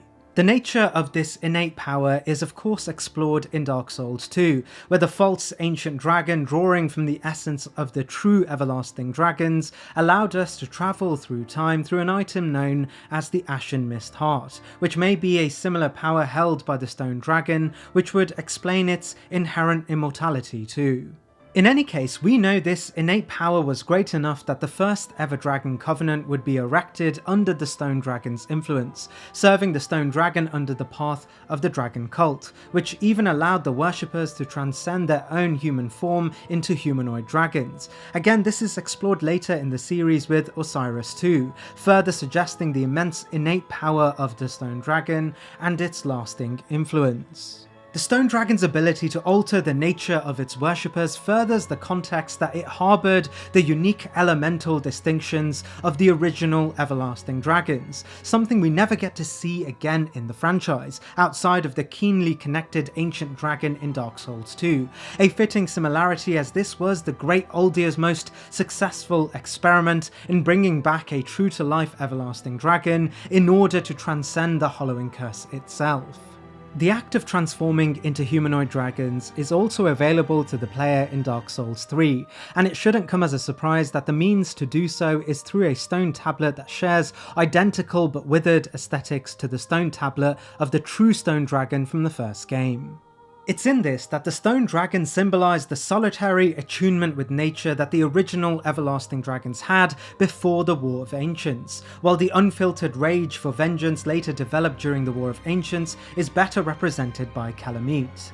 While both dragons are of immense strength and comparisons between the two vary their influence and power over the other, when we consider proximity to the everlasting dragons as the source of most great dragons in the game, it's hard not to see the stone dragon as more attuned to the everlasting dragons and the power that allowed them to rule an age through their immortality. While the power of an everlasting dragon, the true mysterious power they sourced, is never spoken of, we get a glimpse of this through the stone dragon, and his influence remains far-reaching even during the crescendo of the trilogy.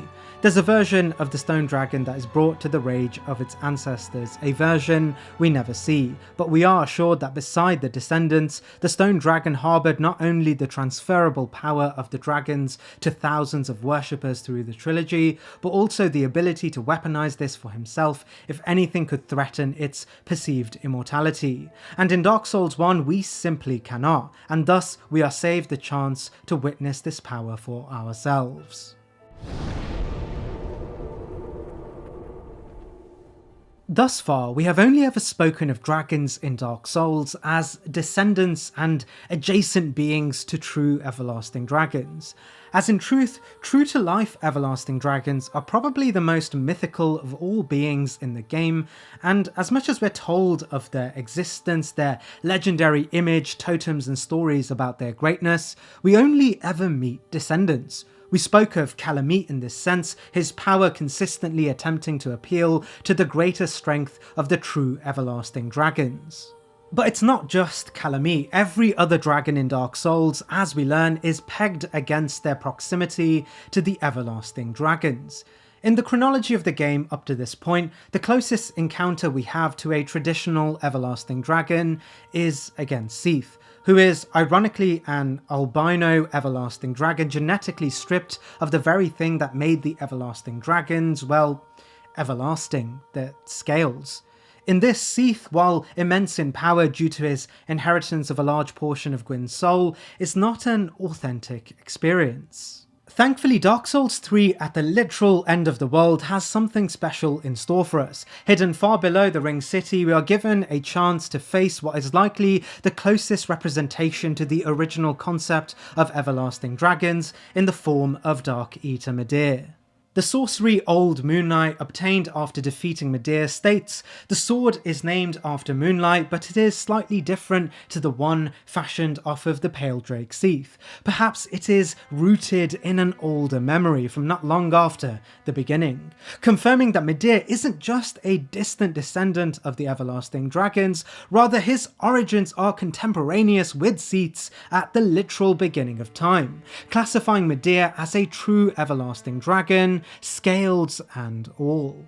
The prolonged and bloody campaign against the everlasting dragons wiped the everlasting dragons from the face of the earth, or so we're initially led to believe, but we do know Seath the Scaleless would survive due to appealing to Gwyn's new order. It was long assumed he was the sole survivor of this ancient era. However, we eventually discover that Medea was also preserved. Though his specific pardon isn't explicitly stated, it's almost certainly due to his unique capacity to battle and consume the dark, serving as a specialized bulwark against the abyss and the impending fate of the Age of Fire against humanity and the Age of Men. Medea in this sense would go beyond his life as an everlasting dragon and assume one as a dragon that served a kingdom predicated on life itself. This may also be why his soul states him to be a descendant, while also claiming his existence precedes that of Seath's. Medea's main duty in Gwyn's new world would be to suppress the elements of the dark Gwyn had already sought to place preemptive efforts against. It's no illusion therefore why Gwyn would station Medea at the heart of where he bound the dark soul to the dark sign, in the Ring City. However, Medea remains the largest dragon we can fight in the game by sheer size alone, eclipsing even the mimic ancient dragon in Dark Souls 2, and still holds all of their inherent hallmarks, including the use of fire, but now also embellished by beams of darkness, likely harnessed through his proximity with the abyss itself.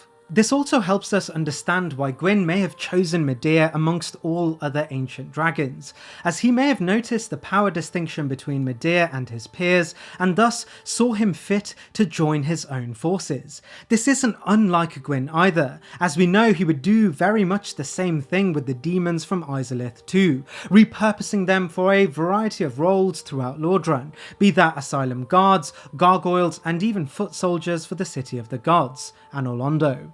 With this being said, in relation to Medea's strength, we can easily assume Medea is the most powerful dragon we can meet in this game, contendable only of course to Seath in Dark Souls 1. But to roll back to the elemental design of dragons in Fromsoftware, we also know that Medea has been manifested by the dark, but remains faithful to his role in the kingdom, indicating he has been able to contain the darkness without losing track of his role, and even bears the ability to utilize that very darkness in his own repertoire while performing his duties. A truly impressive feat when relating Medea to other champions corrupted by the dark, such as Artorias, but with the extra caveat of how long Medea has been consuming the dark in comparison. We also know that Medea has remnant scales of the everlasting dragons, as indicated by his body. Shards of his former kin can be seen throughout his figure. In this sense, he holds a close affiliation with the unkillable streak his ancestors were renowned for, exaggerated further by the fact that he is still alive even at the end of the world, truly encapsulating what it means to be everlasting. Unsurprisingly, our next entry is of course another everlasting dragon, Seath. By most criteria, Seath should be weaker than Medea. However, the presence of Gwyn's ineffable embedded soul gives Seath a huge trump card here. We'll go into exactly what this means shortly. As mentioned, Seath originally existed alongside his primordial kin. However, he was born with a glaring difference. He was scaleless and thus lacked the signature immortality of his peers. Due to this difference, Seath, driven by a mix of spite and ambition, would betray his own kind to ally with the Lords during the War of Ancients. Seath revealed to Gwyn the secret weakness of the everlasting dragon scales and shared methods to strip away their perceived immortality, enabling Gwyn to dismantle their reign and usher in an age of fire. In gratitude, Gwyn granted Seath a fragment of his own soul and dominion over a vast territory bordering the City of the Gods. Seath turned this land into what we know as the Grand Archives, a dedicated seat of power for his obsessive studies, research, and twisted experimentations into uncovering immortality.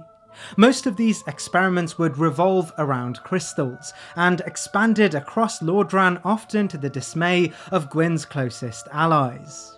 Unethical as they were mostly unsuccessful, Seath's experiments would spur the creation of an art that would become one of Dark Souls' most prominent forms of warfare: sorcery, which of course would lead to his moniker, the Grandfather of Sorcery, and his draconic iconography commonplace in sorcerous institutions.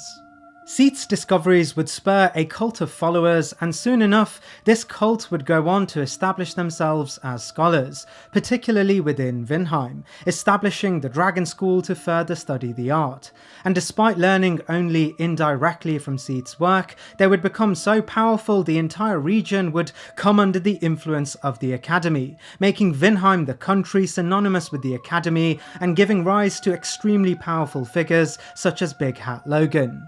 Interestingly, Big Hat Logan's story actually gives us the best indication as to what power Seath truly held, as he would be the first to venture into the archives with the intention of disseminating Seath's teachings. The Crystal Soul Spear tells us these pale magic spears, sharpened through crystallization, are on par with the armaments of the ancient lords, suggesting Seath's crystal sorcery stood side by side with the literal power of the lords that bear the primordial Lord Souls, making him adjacent to even Izalith, Nito, and of course Gwyn himself. While crystal sorcery carrying such strength may seem peculiar, we do know Gwyn, aside from granting a portion of his land to Seath to study, even gave away a great portion of his own soul to Seath, and thus Seath may have channeled Gwyn's Lord Soul, told to be the brightest of them all, to source the power of the crystals themselves, explaining why the art is also known as soul sorcery rather than just crystal sorcery.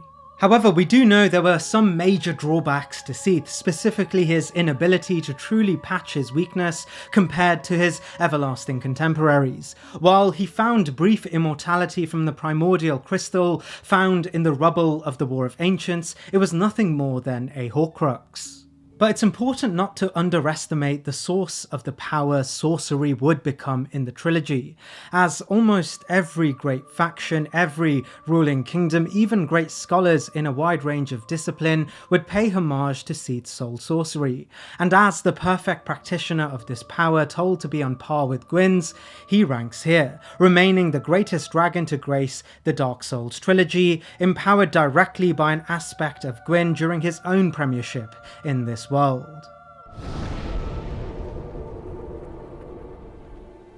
Seath's story spoke of a true primordial dragon that drew great strength from the power of a deity.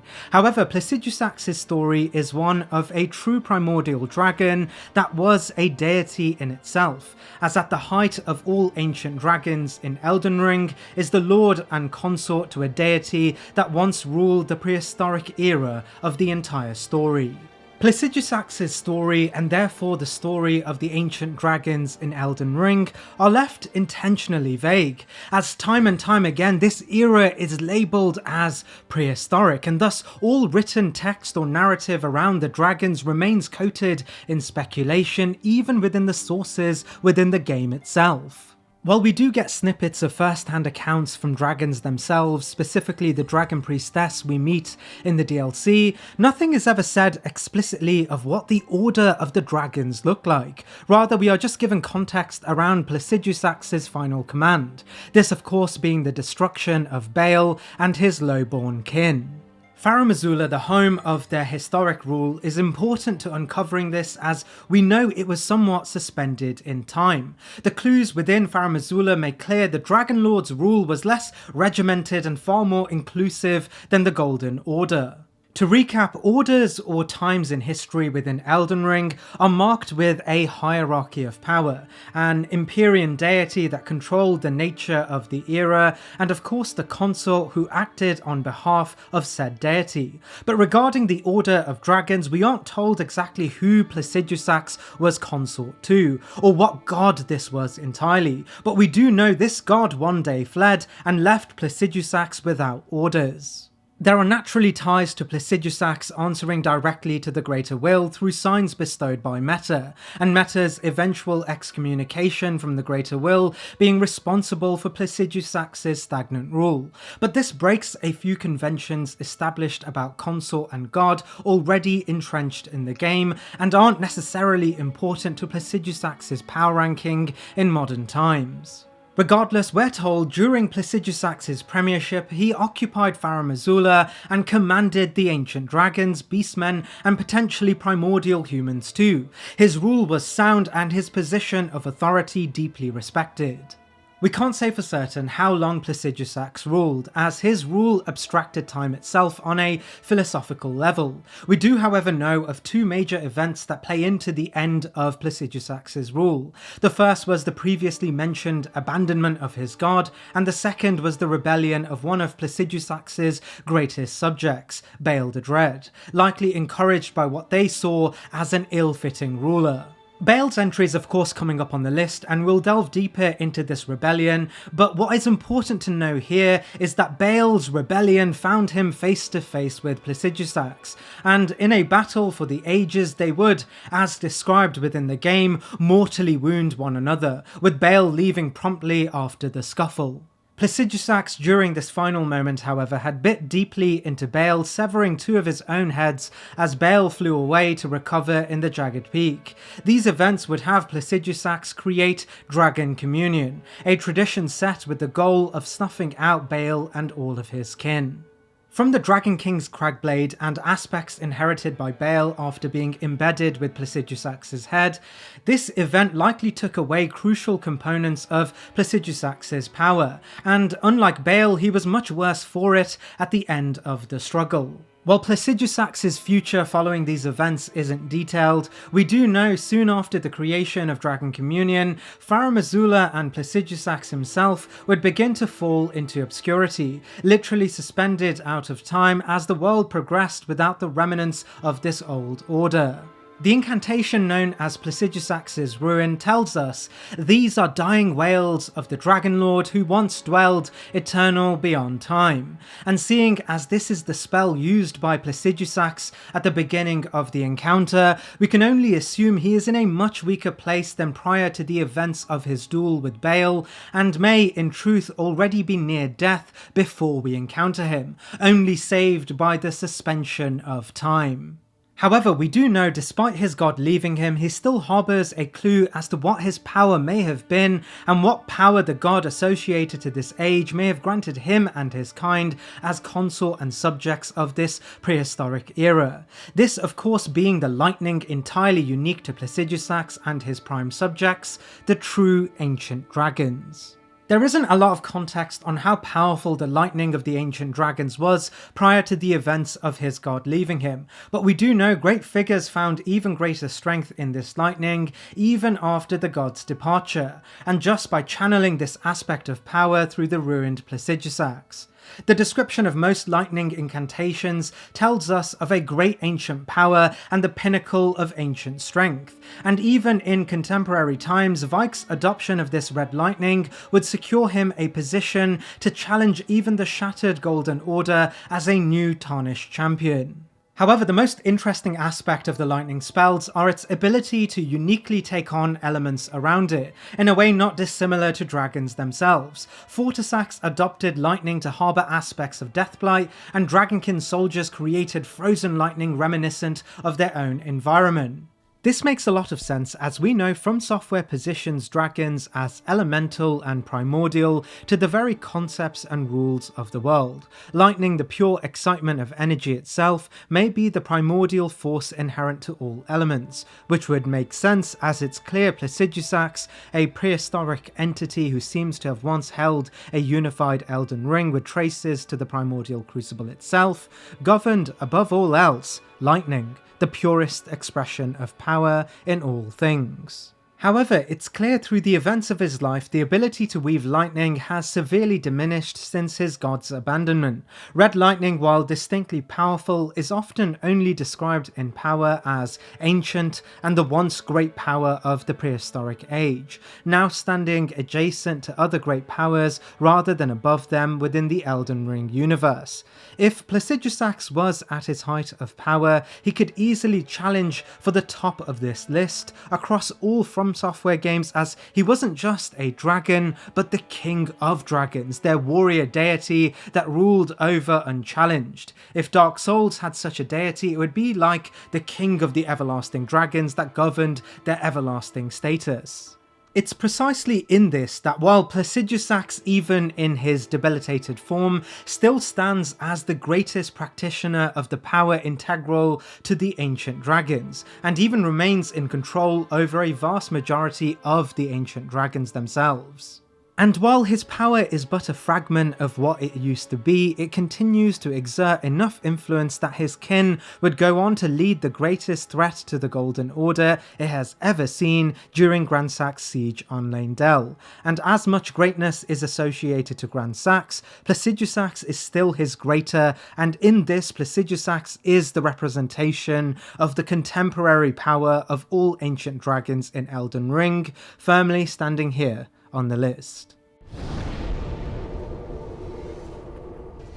Naturally, having just spoken of Placidusax, it's ample time we spoke of his antithesis. Our first introduction to who Bael was for most people comes from the dialogue related to the Dragon Priestess. She informs us that Bael, a dragon who was once a subject to Dragon Lord Placidusax, would turn on his lord, which would lead to a standoff, incurring grievous wounds to both participants. Or so we are told. While the details of why Bael turned on Placidusax, whether out of spite, jealousy or ambition, is not discussed directly, we can assume it's intimately linked to Placidusax's waning influence after the abandonment of the god that governed his rule. Again, this may explain Bael's choice to go up against a literal proxy for a god, as Bael likely knew he only stood a chance at overthrowing Placidusax due to the loss of power relative to his role as a consort to a god who has now fled entirely. Bael, as we learn, prides power above all else, and as Placidusax predicated his own rule through the power sourced from his own god, Bael may have questioned the legitimacy of Placidusax as a ruler altogether, and either through opportunity or alienation stood off against the Lord, painting a scene of two equals battling to shape the future of dragonkind. Most descriptions, whether from dialogue or clues from text, point to a mutuality in power, but one crucial detail learned from the physical clues left behind from both bosses is that it's very likely this initial scuffle saw Bael on the back foot, as Placidusax seems to have bit down on Bael as he attempted to flee, only for Placidusax to shed two of his heads. Of course, we spoke about the impact of Placidusax losing two of his heads in the last entry, but we never got to speak about how Bael's wounds would affect him, and more importantly, what role the heads played in Bael's contemporary form. While Bael would lose portions of his own limbs, with his own wings tattered after the scuffle, in an interesting irony, Placidusax's mortal wounds embedded into Bael's body may have enriched Bael's own power. The loss of a dragon's wings would no doubt spell ruin for any dragon, but when we face off against Bael, he's able to conjure to life spiritual wings of his own, wings that eerily resemble those of Placidusax's, and clear evidence that Placidusax's head still embedded in Bael's body have successfully transferred power onto Bael. Interestingly too, Bael's power is entirely distinct to himself. He is distinguished for having a unique fiery lightning, outright described as flame lightning. While we don't know what machinations allowed Bael to host this form of power, it pays credence back to the original idea posed for Placidusax that lightning itself is a primordial projection of power able to take on forms of its own, and in this Bael may have been the first divergence of pure red lightning of the ancient dragons to take on fiery elemental characteristics. This also explains why Baal stood as the first and most prominent divergence of the dragon's evolutionary tree. His choice to move away from the power of Placidusax and host his own in fire explains why all modern dragons and drakes that are told to come from Baal and Grail's brood are able to breathe fire. As red lightning stands firmly only with the ancient dragons, this also explains why ancient dragons look at the modern drakes as paltry and imperfect, as they were born from an ancient dragon that chose to diverge from the ancient practice of red lightning associated to Placidusax's rule. While Placidusax remained suspended in time, clutching what was left of his domain in Farum Azula, Baal created a home in the Jagged Peak, furthering his brood of dragons who were an abstraction of the ancient dragons. Drakes would begin to take residence in the world, and Placidusax only saw one means to challenge Baal's new kingdom of dragonkind, the promotion of a cannibalistic tradition of dragon communion, a truly desperate plea to preserve the integrity and oneness of ancient dragons. Despite being continuously hunted by the combined power of Placidusax's ancient dragons, Baal continued to live, acting as a challenge far beyond any dragon hunter thus far. This is, of course, a monumental feat, as we learn the combined power of ancient dragons are not a thing to be scoffed at, as just one of their joint campaigns would go down as one of the greatest, most existential threats to the Golden Order during their absolute premiership in Leyndell. This is made a greater achievement as it's likely Placidusax ordered the attack on Leyndell, putting Grandsax at the head, which would be the case as all ancient dragons often acted harmoniously and in homogeneity, unless told otherwise. We can assume the attack on Leyndell may have been either equal to or less than what Placidusax would have intended for his true mortal enemy, Baal. Upon facing Baal, we're given a glimpse into how he was able to take on Placidusax. By combining Placidusax's own power, his own distinct version of lightning so powerful, the fire would become synonymous with both living dragons and drakes, but also the strength of a being that could create an ecosystem from just his roars. We challenge a being that represents a battle with a true Lord of Dragons and a representation of a power adjacent to Placidusax, close to his prime.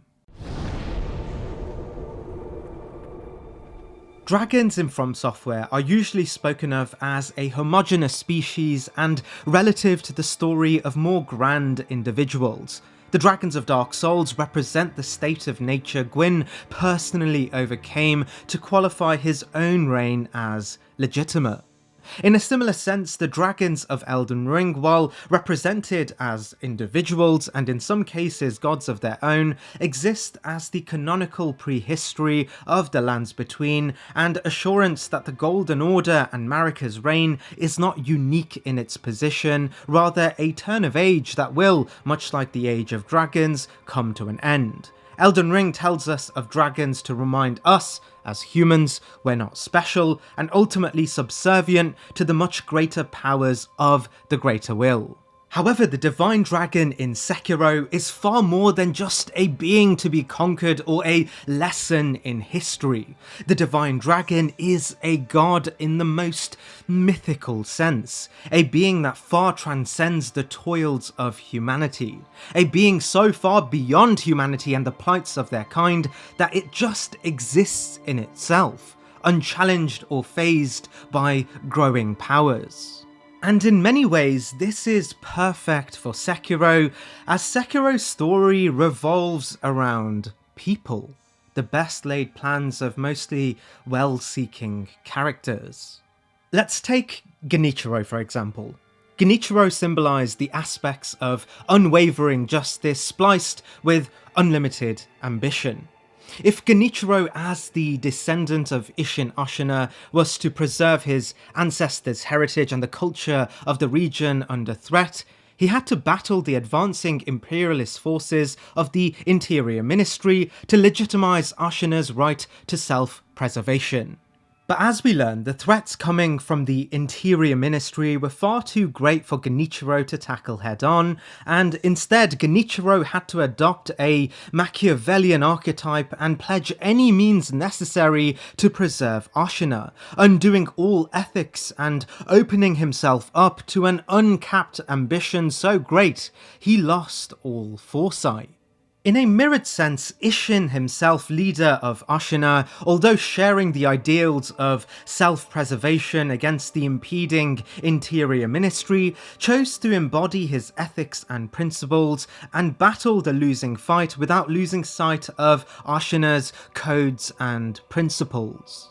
This is all said because Sekiro the game prides its entire narrative on a binary dialectic that not only binds Genichiro and Isshin, but also characters like Owl and Kuro. In many ways, our protagonist, Sekiro or Wolf, although unique for the Fromsoftware formula, able to carry his own voice and a canon backstory, is still a means for us, the player, to choose how we are to tip the scales in the game. However, this can't be done alone. While many games like Dark Souls let our protagonist fulfill this change in balance on their own strength, in Sekiro this requires appealing to a much higher power, this being the Divine Dragon. As who is better to tip the scales than a being that originates from outside the confines of the natural world within this game? There's a reason why the Divine Dragon is referred to as from the West. There's an intentionality to the otherness of this term, as the way we involve the influence of the dragon in the game determines which way the balance is tipped.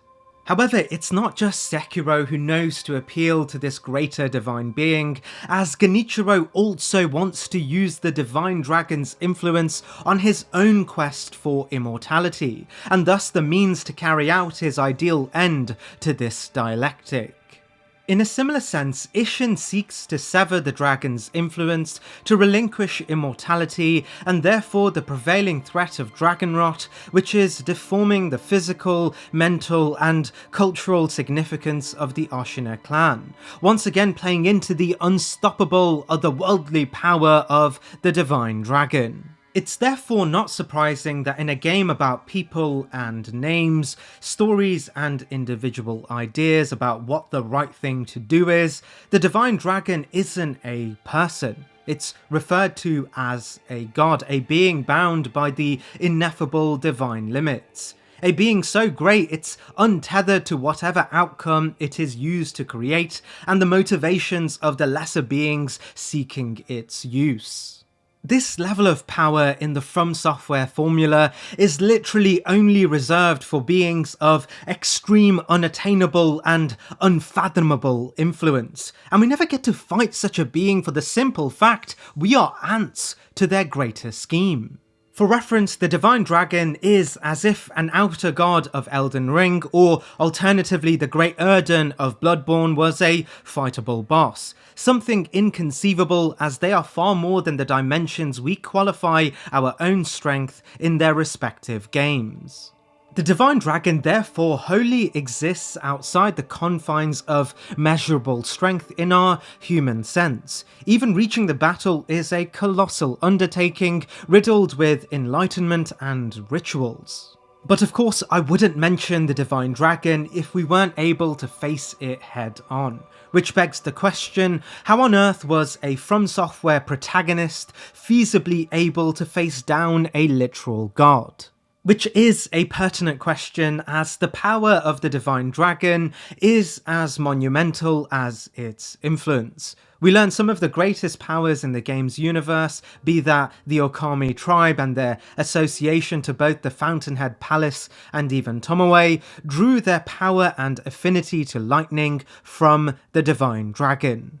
Lightning is an immensely powerful force in this game. We know Tomoe, the legendary master of this art, would solidify herself adjacent, but more likely even greater than Isshin Ashina, something he himself admits, suggesting a confrontation between the two was the closest he came to death. However, Tomoe did not produce this lightning herself. This was, of course, drawn from the Divine Dragon. So when we consider how powerful just an aspect of the lightning is in the game, and then understand its origins as related to the Divine Dragon, we are given insight into what to expect from the Divine Dragon's use of this power as its true originating source, and context as to why it is powerful beyond any levels attainable by humans. Another interesting source of power related to the Divine Dragon is, of course, immortality. As we learn, the Divine Dragon is the source of immortality in this world. The waters originating from it and the sakura trees associated to its blood all allude to the dragon itself as an immortal figure able to grant aspects of his own immortality to others.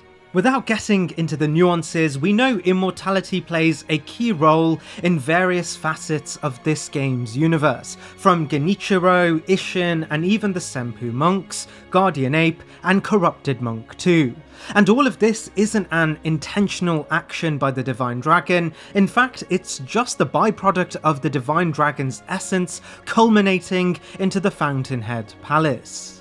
This also helps us understand the absolute resilience of the Divine Dragon. If from him one can source immortality, it's hard to perceive the Divine Dragon as killable by any human. Thankfully for our protagonist who has to go against the dragon, all we have to do is subdue it, and it's only in the reversal of its own pure lightning strike that we can grant our protagonist a second to retrieve its tear, our mission all along. Fromsoftware games often use terms such as immortality, everlasting, and even of divine power to describe dragons. But in every one of those scenarios, it's often overlapped with the contradiction of being undone. The everlasting dragons were undone by Gwyn, Placidusax was undone by Bale.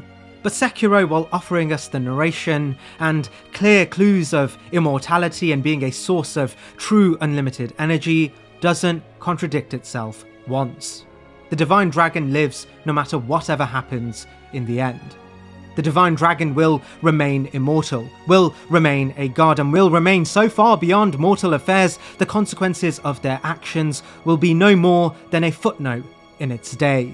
Fromsoftware doesn't hesitate to speak of unseeable divine entities of similar power, whether that's the Great One Erden and its omnipresent influence, or perhaps the Greater Will, or even in some sense the Furtive Pygmy and the Dark Soul itself and its binding of the world. But despite this, we never see them.